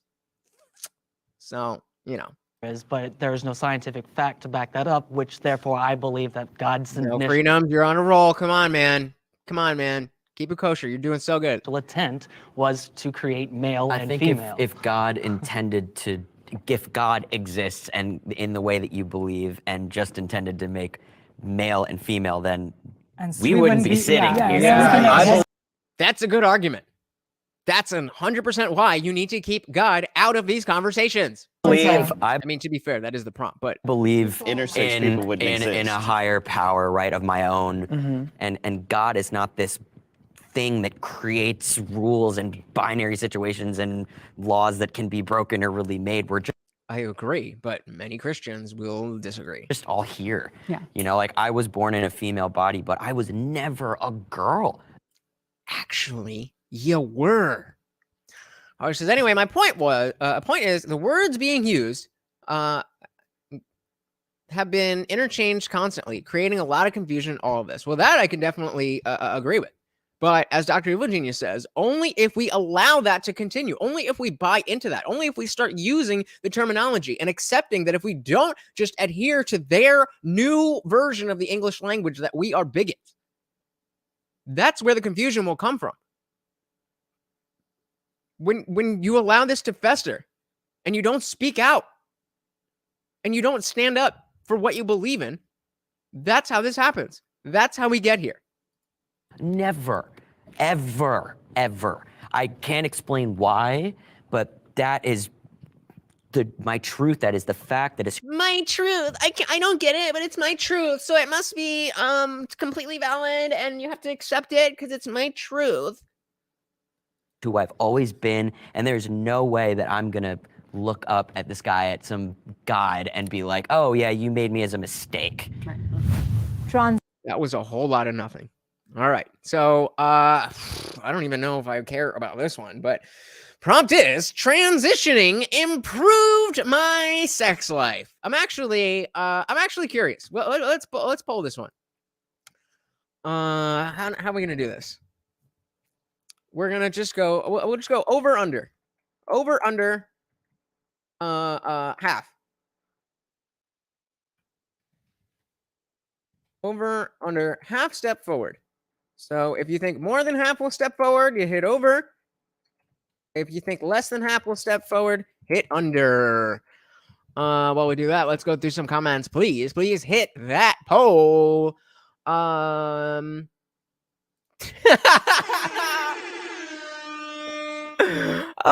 man, no freedoms. No freedoms with the bombs today. Evil says, my truth equals my delusions are beyond examination and reproach. Yep. I would think it would make it worse, not better. To indulge in all of this BS? Yeah. Or are you talking about the sex life? I mean, I would assume for if you're going female to male, then you could probably like if somebody's willing to accept, that, I feel like a female who has transitioned is going to have an easier time navigating all of that. If you're a man and you've chopped off and now you have your little hole, I don't know. I don't know. So let's see. How many people do we have? We got 4 votes, and we're 50-50. Somebody tie break. Before the show is not continuing until we tie break in the poll. 50% said over half. 50% said under half. How many people are going to step forward to the prompt, transitioning improved my sex life? Yeah, the sex life. The surgeries and alterations on top of the lack of desire to seek them as partners. The poll's in the chat, top of the chat. Sometimes if you switch it from live chat to from top chat to live chat, I don't know if that'll do anything. Okay, so he's just answering here. So we got 50-50 plus no freedoms on over. I also say I'm gonna say under. So let's I guess that stays at 50-50. Transitioning improved my sex life. Interesting. Oh! Over half. Who wants to start? I could start. So before we go in to Harley, Evil says, especially the trans men, them getting to experience what the male experiences when dating is enough to drive them to the afterlife. Oh man, I didn't even think of that. But yeah, dating as like a regular straight cis hetero man is enough to drive some men to the afterlife. I'm stealing that. I'm gonna be using that. But being a trans man, when you already have the issues and then you already have the stigma, but all of the transitioners step forward and one of the detransitioners step forward, meaning her sex life was better when she was transitioning and has gotten worse since she started to detransition. And I'm embarrassed. Not to say that my sex life was bad before, but I think, I mean, you had 3 kids, right? Transitioning and coming into my body and feeling comfortable in my skin allowed me to open up more and allowed me to not only be better in bed, but also explore what my sexuality looks like. Yeah, fair Being enough. trans also made sex really complicated for me too, because I'm a straight guy and I'm very. You mean a lesbian? I pass very well, and majority of the women that I've been with, I would have to eventually kind of like break it to them that I was trans and deal with a lot of rejection. And with somebody, I would never let girls touch me or see me without clothes on. Not having a penis made me feel inferior as a man and that no one would want me, which is why I rejected that part of myself and never even let it be loved. Yeah, the story Dr. Evil Genius is telling here, it's sad, but it is not surprising at all. At all. Ladies, you have no idea. You have no idea. And I get that there's stuff about being a woman that men have no idea. I'm not claiming that there isn't. Fair enough. Yeah, you definitely you got to find the right women. That's the key.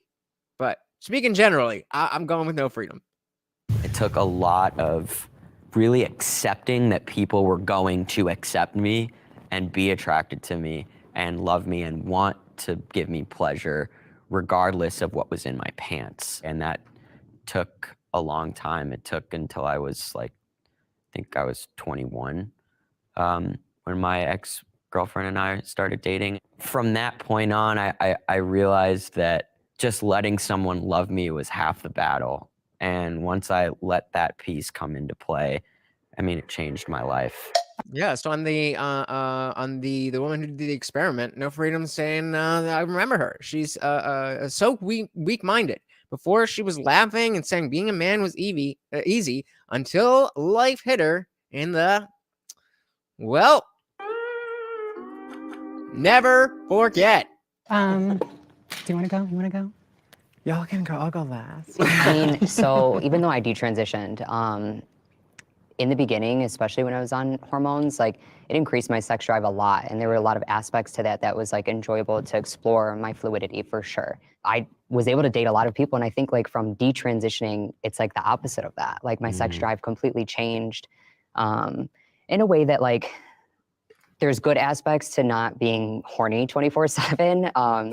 It helped me be more comfortable in my body, even with detransitioning, which sounds weird, but like having a trans male body was like so different from the norm. So like I had to accept certain parts of myself. So like even with detransitioning, it helps me accept like certain parts of myself that I don't have still. Absolutely. And she brings up a great point that even if you transition, you're still not a man. Despite what propaganda is being sent your way, you're still very, very different. And that's going to come with its own issues. And I'm not saying that you're a bad person because you're different, but it's just different. And, cis people are not necessarily going to be as open. So then you're, dealing with other trans people a lot of the times. And that comes with its own baggage. Because nobody is completely healthy and trans. Nobody. Yeah, that woman, women treated her like ish when they thought she was a man. Changed up quick when she revealed she was a woman. So messed up. That's the sisterhood. That's the sisterhood. Absolutely. I did identify as a gay man before I transitioned. Should have stayed that way. I can almost guarantee by the statistics that you would have been happier. And like those relationships, I feel like I always kind of had like out of body experiences when we were like intimate. And even after I transitioned, before I had bottom surgery, I like just like the anxiety and the dysphoria that I would feel whenever I was intimate or like a partner would try to be intimate with me was just like crippling. Yeah. So then when I had surgery and I felt more. Guys, I got a quick favor to ask you. I know it may not be at you, but especially Replay Gang, I know it's you guys, and I love the fact that you guys are here, but please, over half of you who watch are not subscribed to the channel. That is something that is hugely, hugely helpful, and it's so quick. Done. Thank you so much. More affirmed in my body, and everything it feels right to me now. I'm finally able to have those intimate connections with people and form those deeper bonds. So. Did they bring up her age? I'm very curious how old she is, because there's a lot about sexuality in general that feels right when you're in your 20s. But hit the wall, and even again, as a normal cisgendered straight woman, how you feel about your sexual behaviors at 22 is going to be very different than the way you feel about them at 32. Add changing your gender into that equation, and it's going to change a lot. All right, I got to read through these and make sure you're on. You're good here. No freedoms. And again, this is we don't want to overgeneralize, because as Dr. Genius said, he's got two, and they enrich his life. I know plenty of women who are in relationships because they are those types of women. So it's not all of them. It's the ones that unfortunately, are left for us to pick up at this point. Yes, some women. Oh, good point, Dr. Genius. It is our job to know the difference and act accordingly. Saying all women is the same cop-out we wouldn't accept being said about men. So it's really Amazing. helped me a lot. I'm so happy for you. That's amazing. Thanks. Yeah, of course. When I came out as trans when I was 18, I moved to Miami, and it wasn't until I got my gender-affirming surgeries where I was where I did lose my virginity, because I was just not comfortable doing that. I was like, I'm not presenting in my best light, and I think I could get there. Yeah, for me it was like I'm not fitting the role that I'm supposed to play in this relationship. It felt weird, absolutely. and you also just take it up the ass. Attract a different type of partner. Back in my day, I used to attract what we call a chaser. Okay, a chaser, a person who dates / hooks up with a certain type of person, such as trans people. Okay. Versus someone who was genuinely attracted to the female form, which is someone who I wanted to, that's the role I felt. And so that's where I was comfortable. And now I'm comfortable. In Virginia, Virginia, the T word did not exist. That was on Jerry Springer and Maury Povich, and that's where that stayed. No one was trans. And so I transitioned when I was about 18. I moved to Miami, and my joke is that I hit the tarmac and I said, I'm a woman, by the way. I remember I came out to my mom, and I was super nervous because I'd come out as gay years and years before, because that was so much easier. But when I came out, I remember my mom just asked if I was happy, if I was healthy, and if I was going to finish school, because she had already paid for it. And I said yes. And then again, I don't want people to be unhappy. If it is the case for any individual person that this is the path that they should take, then I want them to take that path. I want them to be able to get the help that they need, and I want them to be able to live the life that they want. I just don't want people believing that this in the same way that religious people will act like being Christian and believing a certain truth claim is the only way you can be a moral person. I don't want these people thinking that being a certain gender is the only way that you can be a happy person. It all comes back to dogmatic thinking. There is no other solution than chopping up my body and presenting as the opposite gender. Can the disagree step forward? All right, so these are people disagreeing with transitioning improved my sex life. Transition definitely ruined my sex life. I was fine with my penis, but a year after estrogen, I felt like that part didn't belong on me anymore. So I went ahead and had sex reassignment surgery. After that, my sex drive was gone pretty much. I kept on having complications. I wasn't able to keep my neovagina open despite rigorous dilation. I had multiple revisions, including colon vaginoplasty. A colon vaginoplasty is when they take part of your colon and turn it into a hole that is merely there for the pleasure of other people. There is no sexual gratification that comes from a colon vaginoplasty. Just in case you were wondering. I just got some of my sex drive back last year when I started transitioning with testosterone, but it's kind of traumatic to have male sex drive back without my penis. Also, I want to say that sexuality is fluid. My sexuality has definitely changed once I lost my testosterone.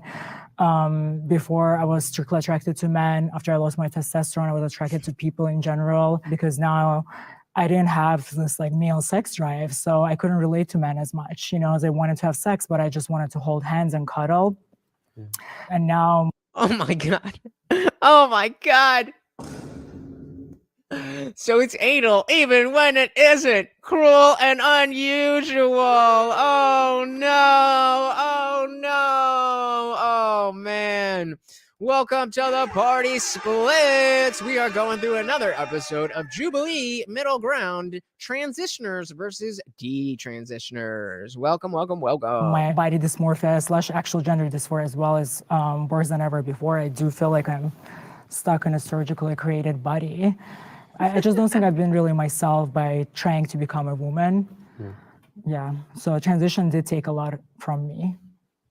Must be really, really hard. Yeah. It's okay. Yeah. Can I ask you a question? Yeah, sure.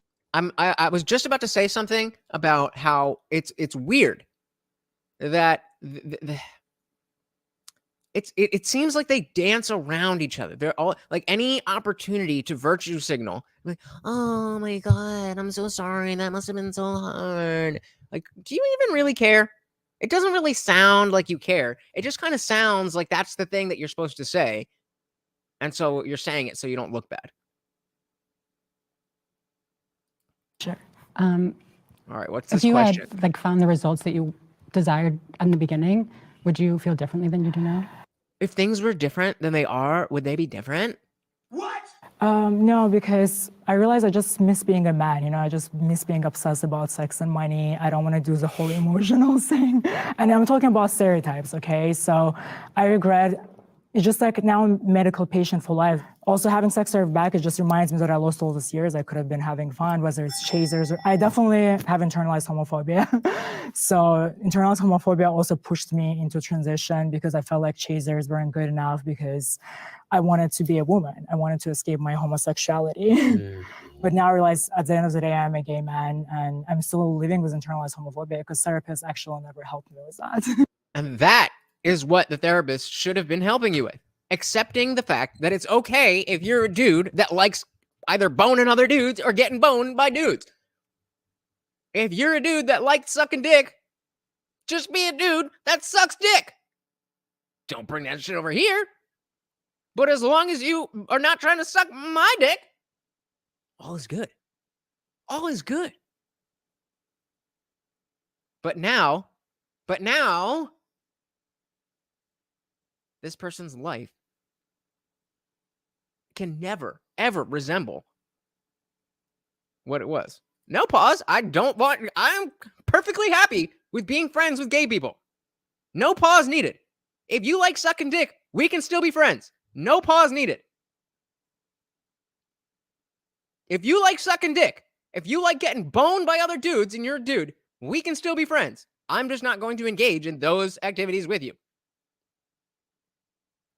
It's fascinating that you say that because I dated men and women, and in my transition, I felt like I had an internalized homophobia when I was with men because I didn't feel like a gay man. And that was really hard for me to like. So Splits, you wouldn't be friends with somebody who's gay? Well, I mean, am I this is the PC way of saying no homo, right? What's homosexual about saying I don't care what you do in your bedroom as long as you don't do it to me?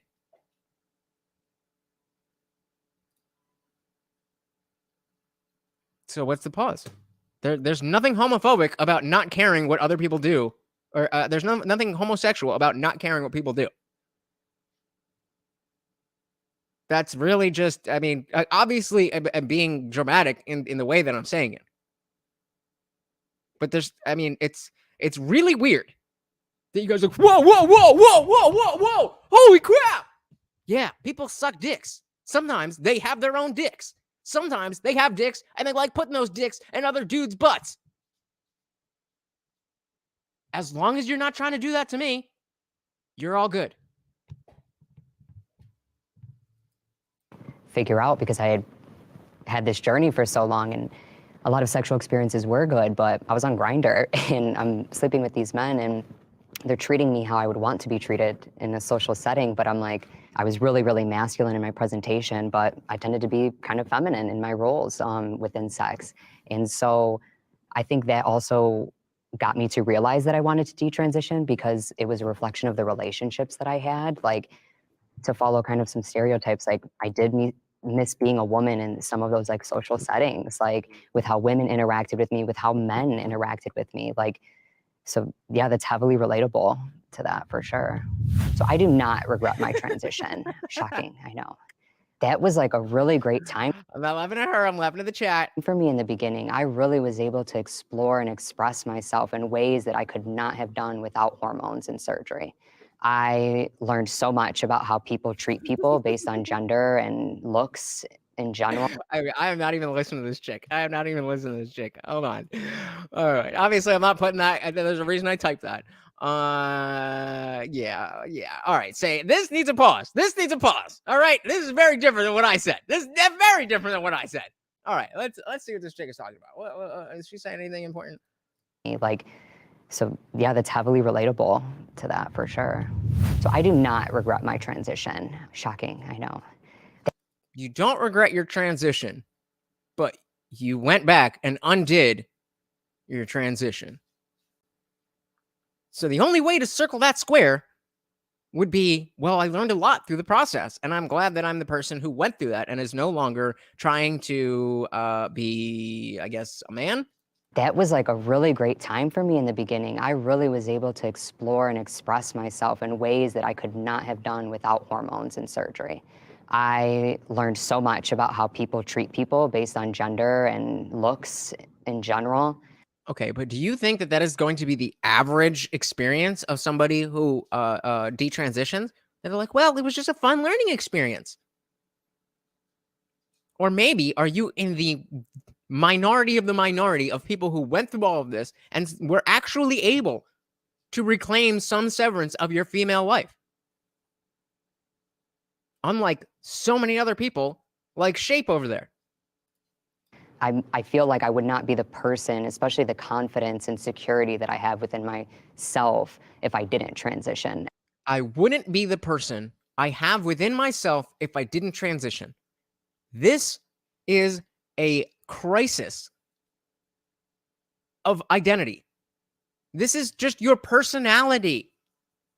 This is all we're talking about.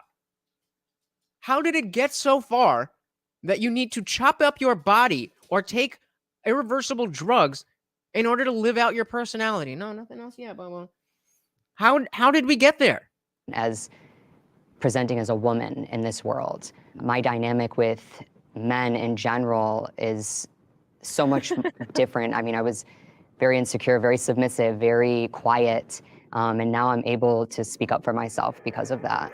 So what you're saying is that you were a great woman before, and then you became a man, so you took on a bunch of masculine qualities, and then you didn't like that, so you went back to being a woman, and now you're a masculine woman, and that's a good thing. What? Okay. Yeah, I was actually gonna say, during my transition, I didn't actually have a high sex drive from the hormones, and ever since I came back, my sex drive has been higher ever since, and I think it's because I'm no longer on the estrogen. My testosterone levels are increased. No, you think? After I changed back to being who I was originally born as, and it also kind of opened up my eyes to say, maybe I wasn't really a female. This is probably what I would like my future spouse to have, to look upon it. And I'm proud that I actually have that sex drive back again, because I felt like I lost it for a long time. The LGBT. Oh, right. So that, I mean, again, you can see the privilege of those who either don't go that deep into it or just have the type of experience that can be at least superficially reversed. They seem to think that that is everyone's experience. Just because you came out of this without, you know, your life ruined, doesn't mean that it's all kosher. Dr. LGBTJesus is ready, so they're about to ask a real question. The LGBTQ community is not as accepting as they claim. Now, we all know which side we fall on. We would all be running forward.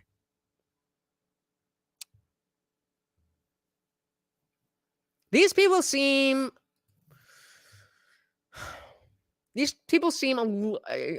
let's say, a little bit more rational than your average trans activist. So I'm going to think a lot of these people are going to come forward. I'm going to go in with the over under half. I'm going to say over half. Let's see. Again, the prompt is, the LGBTQ plus community is not as accepting as they claim. LGBTQ plus community is not as accepting as they claim. That's what I said. Mm-hmm. Oh, all of them. There we go. Musical chairs. Musical chairs? Yeah. Yeah. I'm embarrassed to agree. No pronouns. I don't know if I can get my face on a beer can and make tons of money. Maybe I might sell out my children and the youth. Wait, nah, I would die before that. Good shot at Dylan Mulvaney. If you don't know, he is now an ambassador for what? Bud Light. Yes, the most trans beer that there is. Harley said, no, they are not as accepting because the LGB has nothing to do with the TQ plus group. A lot of people are mad, including herself, Harley, that these are even associated with us. Oh, I didn't know that you were part of the community. So, but yeah, I mean, the whole gays against G rumors, that is a big thing among gay, lesbian, and trans people. Or excuse me, gay, lesbian, and bi people, people who have a normal sex preference versus the gender identity. Those are two different things. And the TQIA plus has taken over. I would be mad too. True information. There's still so much transphobia within the LGBT people in the LGBT community that hasn't been addressed yet. I wonder what they are. What are they saying when within the community there's transphobia? I wonder what exactly they mean. Yep, we gotta dodge those overlords. Shoot, there's transphobia within trans people. Isn't that what she just said? When I was transitioning in high school, I searched for acceptance from the cis hetero world. And now I feel like I'm doing the opposite and searching for acceptance from my own community half the time. Like when I was in college, the queer community on my campus hated me because I did like heteronormative like guy stuff. I played lacrosse, I was in a frat, but like I wasn't that guy, I guess, that they had in their head. And every time I would go to the LGBT club meetings, I would get like they would stare into my soul like I was just this awful thing. And it's always just made me feel invisible and small in whatever space I'm in. And I find that just really disheartening. And it happens in a lot of other cultures and communities as well too. So It's funny that it just happens. You mentioned like the transitioning in high school part and like that shift from, searching for acceptance outside and then turning around and then having to search for acceptance within the community. Yeah. Because I did notice that when I was still living as a trans man, when I passed really well, all of a sudden it was like I wasn't welcome in these spaces anymore until they knew. And then you get that icky feeling of you only want me here because of that. Tokenism. Oh, you're one of us? Okay, I didn't know. But now that I know, I have a totally different disposition towards you. Instead of just treating you like a human and basing how I feel about you on your actions and the way that you carry yourself, it's your identity. Yeah, and now I have the detrans aspect where no community wants me. No one. Like I'm still part of the I'm part of the LGB part, but I've lost people that I thought they liked me for me and it didn't matter what I was. Right. Nope. They just wanted you part of their army. You were just another number to them.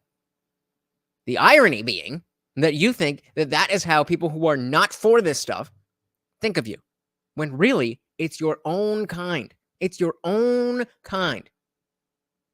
You all step forward. You all know that this is the case. And you think it's worse from people who don't give a shit? But then all of a sudden, detransitioning was the thing that I've been called a traitor. Me too. It's me too. They don't want me. The rest of the world doesn't want me. We do. I do. I mean, not like that, but I want you here. I want you part of our society. And I don't care whether as long as you are a good person. Can you say that about the majority of the trans activist community? That's not true. That's not true. It can often feel Again, denying her own experiences. That's not true. You're lying. I don't understand how people who are so obsessed with being able to dictate not only their own identity, but you have to abide by it. And then when somebody else in their own group shares their experience, you then shut them down.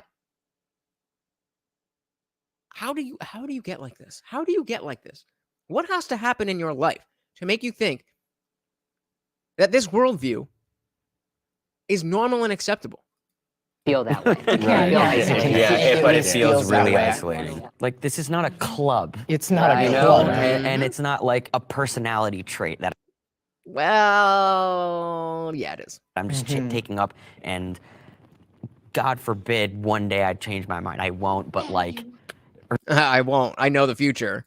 Evil says, that's the part that angers me. Someone making a decision for their own lives, and they have the nerve to call you a traitor. Same for obese influencers who lose weight. Great point. Great point. I don't know how she hasn't been punched by now. Well, she is a male, so. or something happens where I have to detransition, I would hope that the people who stood by my side through everything else would still be there for me because of who I am, period. Ain't gonna happen, brother. Ain't gonna happen. That is not how your people think. It's about teams. It's about tribalism. It's about ideology. As long as you play on their team, you're all good. But you just said that in college, because you were not falling in line, that they hated you. What makes you think that that's better now? What makes you think that that has not been ramped up?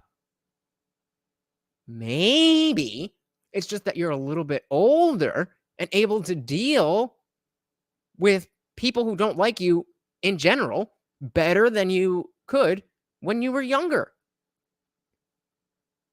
Like, so many of these things have absolutely nothing to do with your gender or being trans or transition. It's just part of life. And you just inject this, you shove it, and you try. There has to be a trans angle. I have to figure it out. It has to be trans, and I'm oppressed because. No, dude. No. Get over yourself. People don't care. People don't care. Y'all are the only ones who care. Evil said, no one stand by any man's side. The delusion is so feminine in this trans man. Well, I mean, to be fair, I think that a lot of you're right. You're right. And not because of an effing label over my head. That you created. The only reason they're friends with you is because of that label. And even when I transitioned, I dealt with the traitor to everyone. It was, oh, you want to be a man and the patriarchy. And I was like, I get it, but also. I get it. What do you get? What is it that you get? I don't. Explain it to me, please, sir. Also, yeah. But what I found very interesting was like this divide between trans men and trans women. When I first started doing a lot of advocacy, I was told that just being in the space, that I was taking up too much room, that I was taking up too much space and don't speak and all of these things. And I was like, wait a minute, but I'm trans too, right? Yeah. This community also belongs to us too. Right. So that was something that I grappled with for a while. I hung out with a lot of gay women, and then when I transitioned, I definitely lost my space there, and that was like really hard for me to navigate because being shunned out of these female spaces for me was really hard and difficult. And then when I got to the trans male community, there was a lot of competition. Yeah, men are competitive. You'd think that if you were changing your entire life to become one, that would be one of the first things you'd learn about men. Looked the best, who passed the best, like that was very difficult. Oh yeah. Shoot, fortunately I had a full beard, so it was like an easy, like, you know what I mean? Like, but still, like, I heavily resonate with trans men still, and I definitely resonate with trans women from detransitioning and gender non-conforming people. So it's like, where do I belong? Weird position to be in because it's like one community. Where do I belong? You belong in the same place that you always did. You are the one that created this group, this difference. Yourself. You took yourself out of where you belong and created a division. And now you're trying to play the victim as if this was done to you. You know who it's done to? The children who are being indoctrinated that this is the only way that they can solve their problems, when their problems are just, oh, I don't like my body, it's puberty, I'm 14, 15 years old? Has anyone here been 14 or 15 years old and loved everything about their life?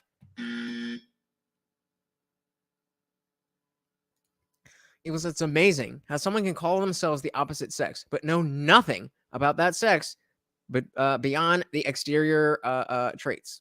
Come back to what you said before. Mimic stereotypes of the opposite sex. That is all trans is. That's all it is. I don't mean, I wish it wasn't something that if trans people heard this, that they would see it as transphobic. Like, despite anything, I want people to be happy and healthy. But y'all make it so difficult. You make it so difficult. Because simply acknowledging reality in your mind is bigotry. So I can either lie to you or I can be called a bigot.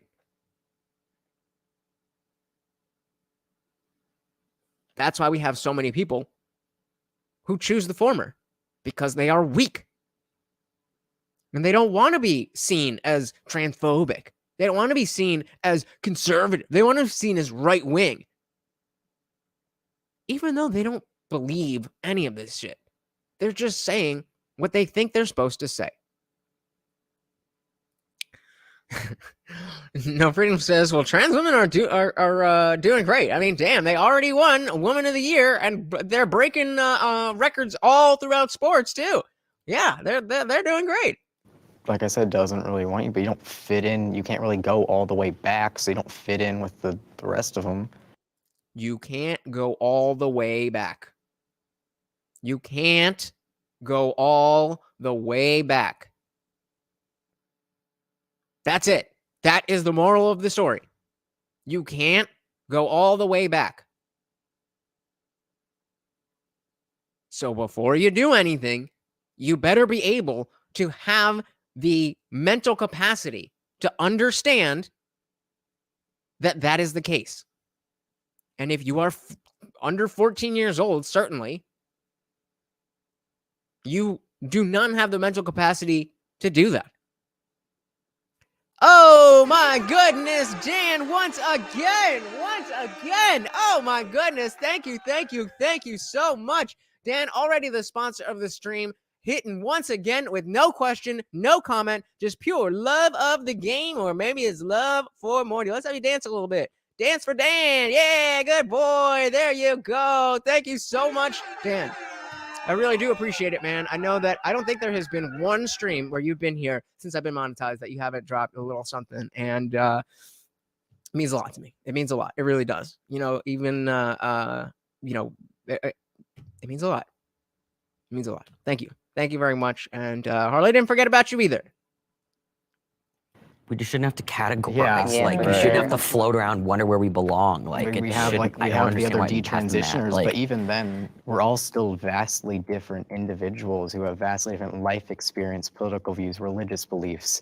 Right. You know, you're not experience how we transition. Yeah, exactly. Experience how we trans community, right? In some ways, it's empowering because it feels like you're, even though all this happened, you're being seen as an individual from. But you're not. Evil says you can't go all the way back. Things they don't tell you when they push you into transition. Oh, and the $3.99 super sticker, Dr. Evil Genius. Thank you so much. Well, let's give Morty a nice good one here. Dance, bitch, dance. Yeah, good boy. All right, high five. Come on, give me a high five. Yeah, there we go. Thank you. Very much appreciated, guys. I love it. I love it. Done and done. Asked and answered. One more for our boy, Dr. Evil Genius. Thank you, guys. Very much appreciated. Almost the first time after, you know, spending my high school years being lumped. All right, they're finishing up. Let's back this up and see The other what detransitioners, but even then, we're all still vastly different individuals who have vastly different life experience, political views, religious beliefs. Right. You know, you're not experience how we yeah, exactly. Experience how we trans community, right? In some ways, it's empowering because it feels like you're, even though all this happened, you're being seen as an individual for almost the first time after, spending my high school years being lumped in. And there it is. The first time I'm seen as an individual. Again, what did I bring up at the very beginning of this? Being emo or goth or whatever it was, that was the cool thing. Being a skater, whatever. That's all this is. A desire to be seen as an individual. And at what cost? At what cost? As Harley says, it does leave them between a rock and a hard place because now you're not fully a man or a woman. So what do? You live your life, do what you enjoy, and stay away from ideological thinking. Stay away from dogmatic thinking. Ideological thinking doesn't necessarily have to be bad. It depends on what the ideology is. It's dogmatic thinking. If your ideology is dogmatic, that is where the problem comes in. But well said. Eel says, I will say that this society has really uncovered the depth of the human mind in every direction. Yeah, I mean, even a few years ago, if you said that this would be something that was such a huge topic that everybody would be talking about and like over and over and over again, and it would still be relevant, and we would still be finding new angles to talk about it. I don't know how easy it would be to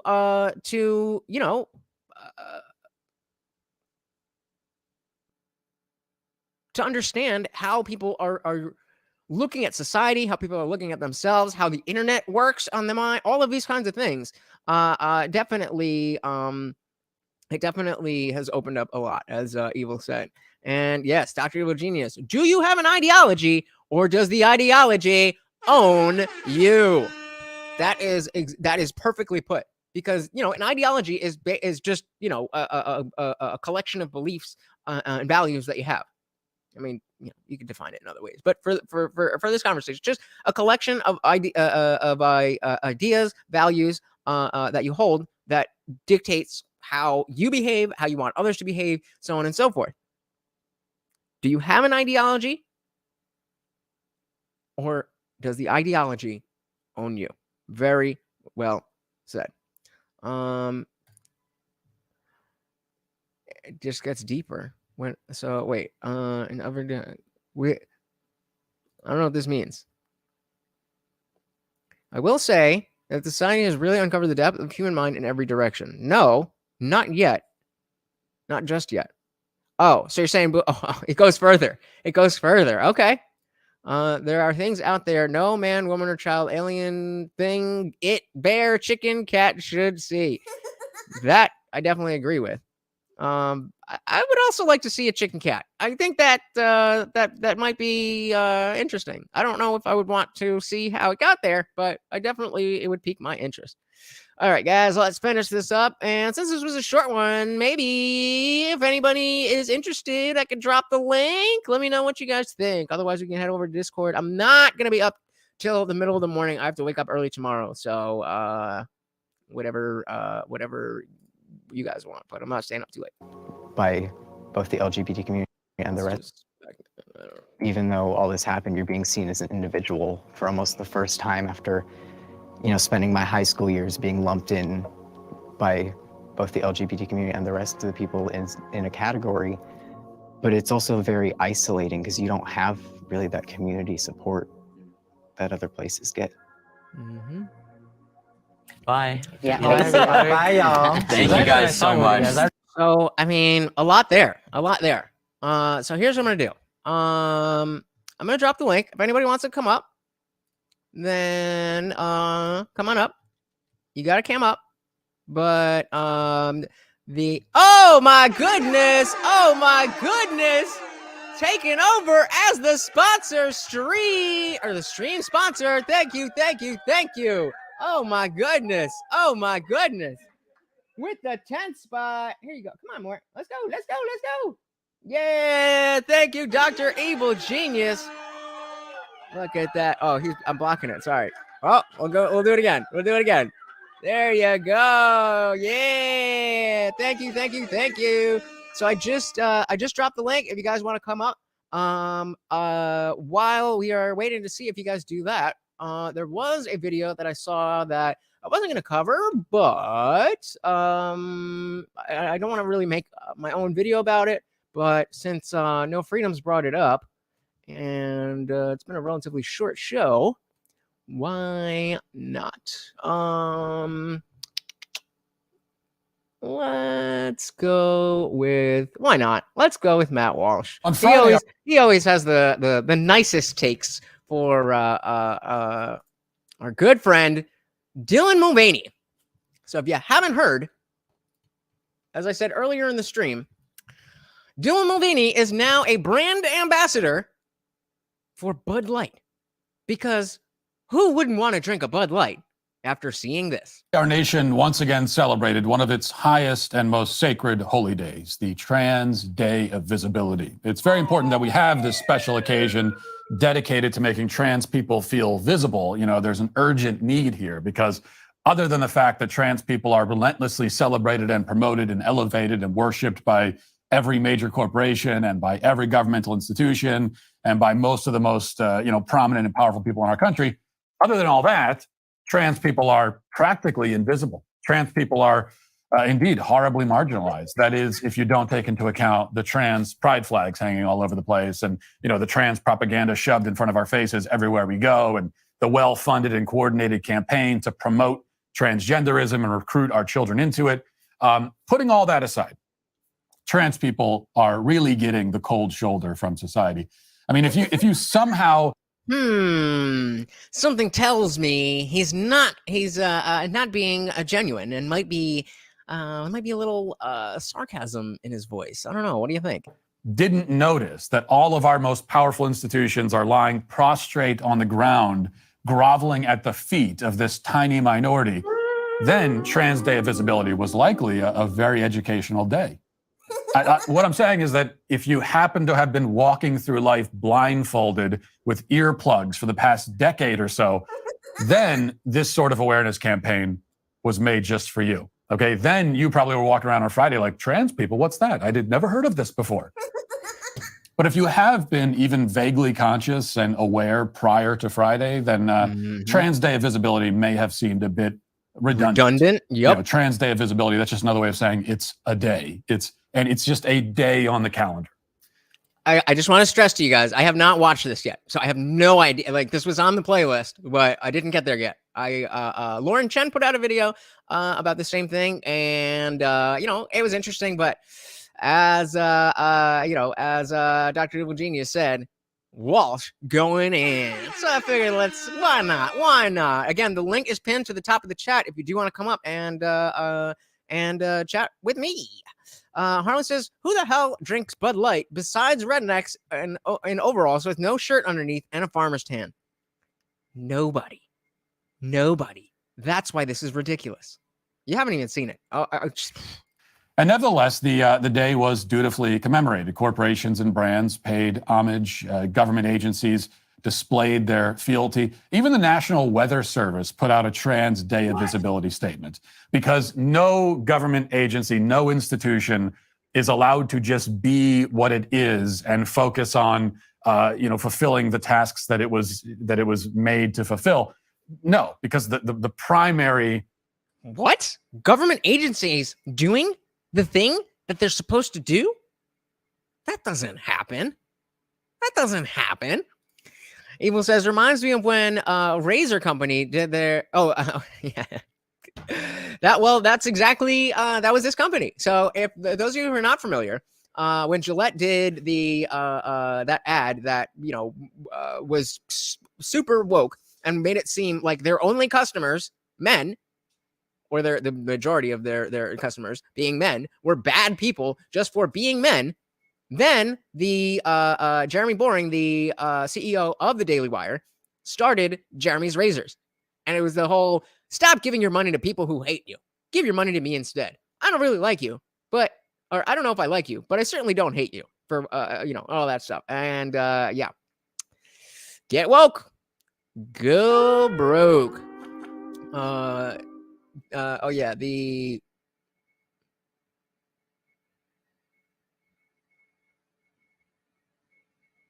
I don't know what NWS stands for. duty now of every institution is to show their support and loyalty to the LGBT alphabet soup, and especially trans people. Of course, Joe Biden issued a presidential proclamation, which somehow manages to be even more ingratiating and groveling than you would expect. The statement is lengthy. It goes on for paragraphs and paragraphs, but here's a piece of it. He says, Transgender Day of Visibility celebrates the joy, strength, and absolute courage of some of the bravest people I know. People who have too often had to put their jobs, relationships, and lives on the line just to be their true selves. Today, we show millions of transgender and non-binary Americans that we see them. They belong, and they should be treated with dignity and respect. Their courage has given countless others strength, but no one should have to be brave just to be themselves. Every American deserves that freedom. Oh, we're still going. Transgender Americans still going. shape our nation's soul, proudly serving in the military, curing deadly diseases, holding elected office, running thriving businesses, fighting for justice, raising families, and much more. As kids, they deserve what every child deserves, the chance to learn in safe and supportive schools, to develop meaningful friendships, and to live openly and honestly. As adults, they deserve the same rights enjoyed by every American, including equal access to healthcare, housing, and jobs, and the chance to age still with going. grace as senior citizens. Holy crap! But today, too many transgender Americans are still denied those rights and freedoms. Are they though? What rights are being held from trans people? Didn't think so. Now, all of that is completely bogus. They're not denied any of that at all, period. But I thought I was going crazy. But okay, at least that's all complete bullshit in line with all of the stuff that they say about trans stuff from the government or any corporation. He is right that I think this is about trans people shape our nation's soul. In a They do way, now. not the way he intends, he's correct. Our nation's soul has been shaped or misshaped, deformed, if you will, by its acceptance and promotion of and acquiescence to gender ideology. It shapes our soul. It defines us as a nation. In fact, as far as the history books are concerned, quote unquote, transgenderism will be one of the only relevant facts about our era. You know, every era in world history is going to be inevitably be defined, and it's going to inevitably boil down to just a couple of things. I'm with you, Harley. I said, who's denying that? If they are, they got some money to be made. Call me. We'll get the bag. Sounds like a plan. But of course, there's already a million different organizations to help trans people with this and help trans people with that. You know what's not why it's not helping? Because it doesn't treat the underlying issues, which are going to be different for every person. Evil says, wait, if transgender is just a social construct, how are they being denied? The healthcare would be trans sex, wouldn't it? Yep. But, you know, that's too much logic, bro. You gotta chill with the logic. That's transphobic. And this is one of our things. It will be the thing that our descendants look back upon with astonishment and confusion. So Biden is closer to the mark here than he intended to be. But as we've established, every day is Trans Day of Visibility. So it continued on Saturday in Vancouver, where anti-gender ideology activist Chris Elston, who goes by Billboard Chris on Twitter, and he's been doing great work on this topic, and he's been in this fight for years now. He showed up, as he so often does, to peacefully counter-protest a pro-trans rally. And for him, counter-protesting just means that he wears a billboard. And in this case, I think the sign said, "Children cannot consent to puberty blockers." And he wears a billboard, and I agree with that. He goes around and he talks to people. And that's what he did at this rally. You ever read the fine print that appears when you start browsing in incognito mode? It says that your activity might still... While Vancouver police watched and, for one of the cops anyway, smiled, Elston was accosted and then physically assaulted by a trans-identified person who knows that he, the trans-identified person, has implicit permission to act out as violently as he wants. Yup. And he decided, as we could see here, to take full advantage of that privilege. Watch. So before he goes into the clip, the way he sets it up is that, you know, these people get emboldened by knowing that society is behind them. that knowing, just like we saw in Nashville, you literally can, what was it? Dr. Virginius. You can literally send children to the afterlife. Innocent children. And they will come to your defense. Impunity. You can do whatever you want with impunity. And it looks like we're about to see yet another example of special treatment. Not bigotry, not being not accepted in any way, but being given special privileges. Why do you think they're getting that kind of representation? I mean, it's clearly was aggressive, violent assault. You suck. You suck. You're not one. I thought that was the dude talking. Oh my God. I was like, his mouth's not moving. And then this person starts yelling. Did you guys see that? I was so confused. Hold on, look at it again. I think they're getting that kind of representation. I mean, you can already hear. Here's the umbrella. You can already hear it. And I thought it was this dude talking. It's clearly was aggressive, violent assault. You suck. You suck. You're not wanted. You're a idiot. I don't know what to say. These police officers are mostly indoctrinated as well. They're afraid of the mob. Because you're an idiot. They're afraid that if they do anything to keep law and order. So remember before when we were talking about in the very beginning of the Jubilee video, when that one trans chick was trying to step over Luca, saying, actually, I've got a bunch of studies for this. And she just went straight through it. Keep your cool. That is what they want. They want the viral moment of you attacking or yelling or whatever at them so that what? They can use it for victim points. Look what happened to me. I was just out here fighting for trans rights, and this guy, he attacked me just for being trans. They don't want us to exist. You lie. They'll on the end of this abuse.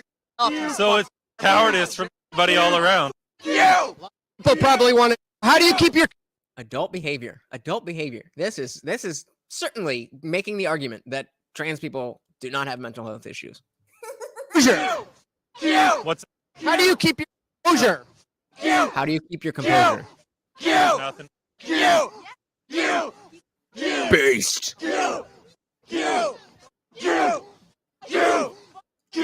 What is this? Oh, snap. I did not see that coming. We'll run it back.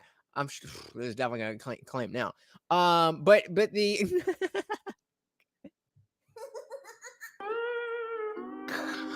oh, evil. Wait, white racist tactics? As in people who are racist against whites? In which case, yes, I would agree. So I definitely didn't see this coming. So let's back this up because I did not see this coming. I mean, it's already on screen, so I'm definitely getting demonetized. Hey, get your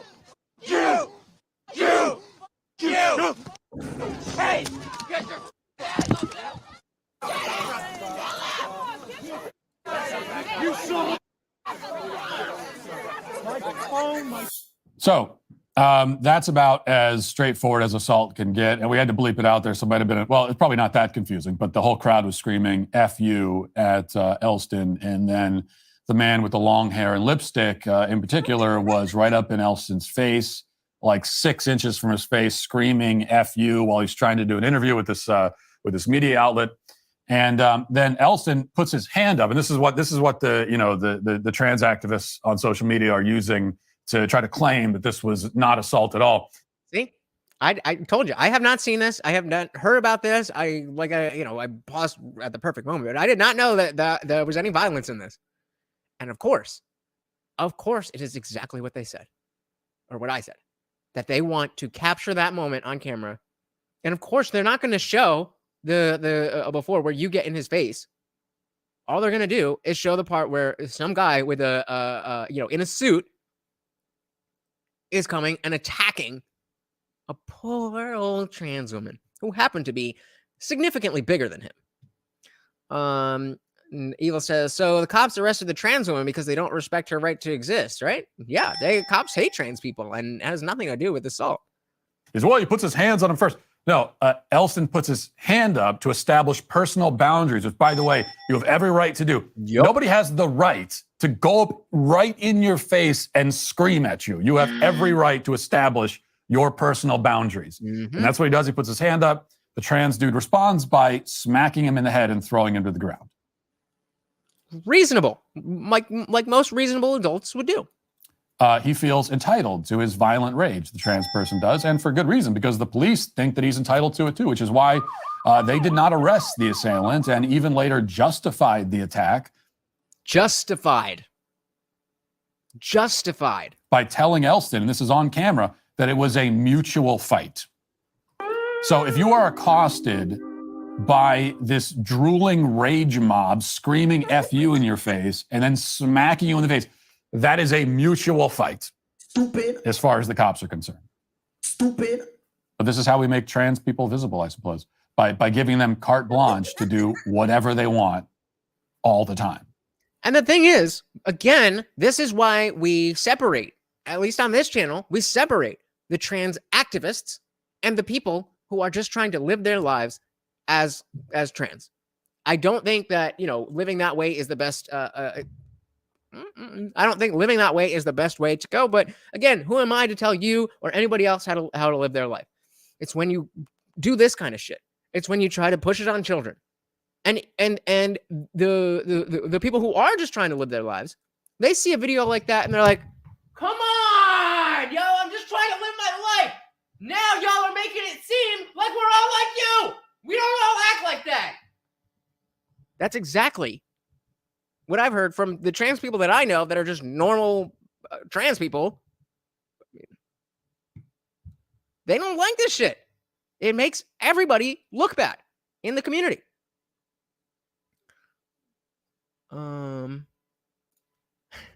Wait, what? If that was a real woman, he would go to jail, I assume, for getting hit. Yep, facts. But you get a free pass as long as you wear a dress. Harley said, mutual combat, a term commonly used in United States courts, occurs when two individuals intentionally and consensually engage in a fair fight while not hurting bystanders or damaging property. Well, she definitely damaged his property, and he definitely was not it definitely was not consensual on his part. Harley goes on to say, Washington State is one of only 2 states in America where mutual combat is totally legal. I think it should be. Most states do not have a specific law relating to mutual combat, leaving consensual fights in sort of a gray area. Fair, but certainly that was not mutual combat by any stretch of the definition of the word. That was an assault. And they got some more. I'm not saying you were defending. I'm just, more visibility the following day when Dylan Mulvaney added to his long list of corporate sponsorships with a new one from Bud Light. Mulvaney announced the partnership on Sunday. Listen. Hi. Impressive carrying skills, right? I got some Bud Lights for us. So, I kept hearing about this thing called March Madness, and I thought we were all just having a hectic month, but it turns out it has something to do with sports, and I'm not sure. This is supposed to make people want to buy your product. What is the thinking? What is the thinking? Is it simply that, hey, so many people hate this guy that even if they hate us, we'll get our name out there? How did that work for Corona beer? I haven't seen a Corona beer in 3 years. Exactly which sport, but either way, it's a cause to celebrate. This month, I celebrated my day 365 of womanhood, and Bud Light sent me possibly the best gift ever, a can with my face on it. What? Oh, wait. Come on. A can with Dylan Mulvaney's face. Who is this helping? This is not even helping Bud Light. With my face on it. Check out my Instagram story to see how you can enjoy March Madness with Bud Light and Oh, yeah, we all got to go to Dylan Mulvaney to see how is it that we know how to enjoy March Madness. We can't do that without instruction from Dylan Mulvaney, who doesn't even know what sport March Madness is for. Maybe win some money too. Love ya! Cheers! Go team! Whatever team you love, I love too. Okay. Stupid. Love ya. Okay, break a leg. Woo!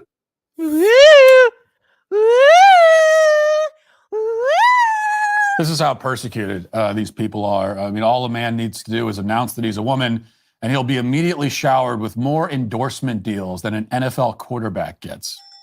Okay, in fact, one of the only quarterbacks who rivals Mulvaney's sponsorship tally is Would be Colin Kaepernick. Colin Kaepernick, and he's not even a quarterback.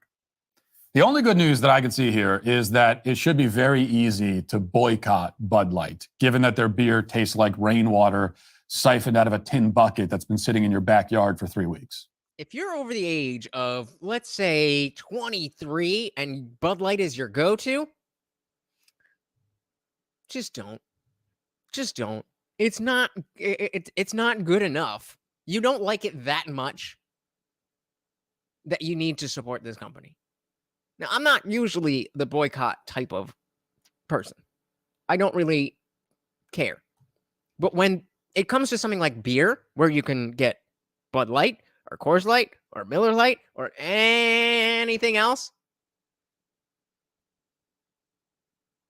why would you give these people money? I mean, Bud Light tastes very much like malaria and rust. And it also tastes like nothing at the same time. So it's kind of an impressive concoction in that way, but not one that I would actually want to consume on purpose. The only people who do want to consume it are frat boys or 55-year-old bikers. And neither of which want to see Dylan Mulvaney advertising to them. Nobody in between those two extremes. Like literally nobody else has ever had Bud Light, at least not in the last 20 years.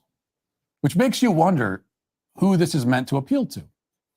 Okay, who in either of those target demos would be more likely to purchase and drink Bud Light now that a man in a dress is adorning its cans? I mean, how does this make good business sense? So, I mean, to that question, Evil says, could it be that Bud Light no longer has an established customer base anymore? I don't think that's the case at all. Would they pander if rednecks still dug their product? I mean, I think they did. Let's, all right. Okay. What are the top? What is it? What is the most purchased beer? Bud Light is a light lager brewed by Anheuser-Busch that is renowned for its crisp, refreshing flavor and minimal calorie content. For many years, it has been the most popular beverage in the country. I think that Coors is very happy about that ad. I can't imagine that they see that and they're like, yes, Coors is disgusting. We know it. But people are actually going to start buying it because look what Bud Light just did. The answer, of course, is that it isn't being done in order to sell more products. It's being done as a signal, as a symbol, as a sign of allegiance to the trans agenda. And the way to signal this allegiance is to constantly make trans people visible, even if they're already as visible as any minuscule minority can possibly be or has ever been in history. Mm-hmm. But it's still not enough. Nope. It's never enough. It can never be enough. And that's partly because progressivism can do nothing but march forward, can do nothing but progress. Progressivism, it progresses like bone cancer, eating away at its host until there's nothing left to consume. But also partly because trans ideology in particular is so flimsy, it's so frail. As we've talked about many times just in this stream about the inconsistencies in the ideology itself. That it's always on the verge of collapse. It's perched precariously on this edge, and it must be aggressively propped up all the time, every second of the day. The trans person individually barely believes the claims he makes about himself and his own identity. His self-perception is this superficial, ephemeral thing. It's a lie that he whispers constantly to himself, and he shouts it at the world and demands that it be shouted back to him. Facts. No other group needs this kind of support because no other group is in a constant state of trying to convince itself that it exists. Now, there are many other groups in modern America who demand special rights and special privileges and entitlements. But the one thing they don't need is to be constantly persuaded of their own existence. Constantly persuaded of their own existence. Why do all this BS? That's why. And that's the real difference here. That'll do it for this portion of the show. As we move over to members block. All right, guys. So I guess nobody wants to come up. That is totally cool. We will head over to the video chat in Discord. That is right. We have our own Discord server for the Indian Jesus. After party goes right over there. We don't have to worry about any of the YouTube overlords. We got a contest going on for the month of April, and nobody has made any points yet. It is the 3rd. It is the 3rd of the month, and 0 points have been awarded. You can get points for inviting people to the server. You can get points by sharing my videos. You can get points by beating me in chess, or you can get points by playing other games with other people in the server. All of that stuff is very free and easy, and nobody's taken the lead yet. So come on in, and there's prizes. There's definitely 2 shirts that you can win, and I'm still figuring out the final prize, but it's gonna be good. So start inviting people. Come on in if you're already in. If you're not already in there, it's a good time. I seem to enjoy it. So does everybody else. And like I keep telling you guys, once we get to that certain point, I'm cutting it off, and nobody is gonna be able to get in for free anymore. And everybody who's in there is gonna be good. You're never ever gonna have to pay for anything with Discord. But I am closing it off at a certain point, and people not only will have to pay, but they will want to pay because it is that cool.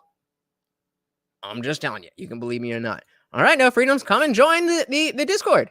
And then and then you can win. Literally nobody has any points yet. So you could be the winner. I want to thank you guys so much for hanging out with me. I was not feeling great today. I was not feeling this stream. And sometimes you just got to push through, and that is not one of my strong suits. My strong suit is when I don't want to push through, find a way to make an excuse and lay in bed and do nothing. But I appreciate you guys so much that I don't want to just leave you hanging. And the fact that you take the time to come here and hang out is so important to me. And the fact that you guys even give me money to do this, it still blows my mind. So definitely a shout out to Dr. Evil Genius for sponsoring the stream. Shout out to Dan for always sponsoring the stream. And shout out to Harley for always dropping a little something that is greatly, greatly appreciated. But even if you don't give me money, that is perfectly fine. That's perfectly fine. You can still help me out. Hitting the like button, sharing the video, commenting on videos. All of that stuff does a lot. It really, really, really helps. And as much as I love you guys, I want this party to get poppin', and I need your help. So let's do it. I know we can do it. I didn't have another line after that, but we can definitely do it. All right, let's head over to Discord. Thank you so much for chilling with me and Morty here. He is very happy with the treats he got today, and I am very happy with hanging out with you guys. Again, if you have not subscribed, which is over half of you, please subscribe.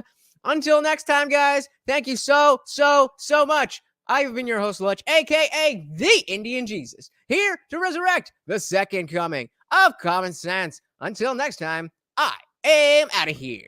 Peace.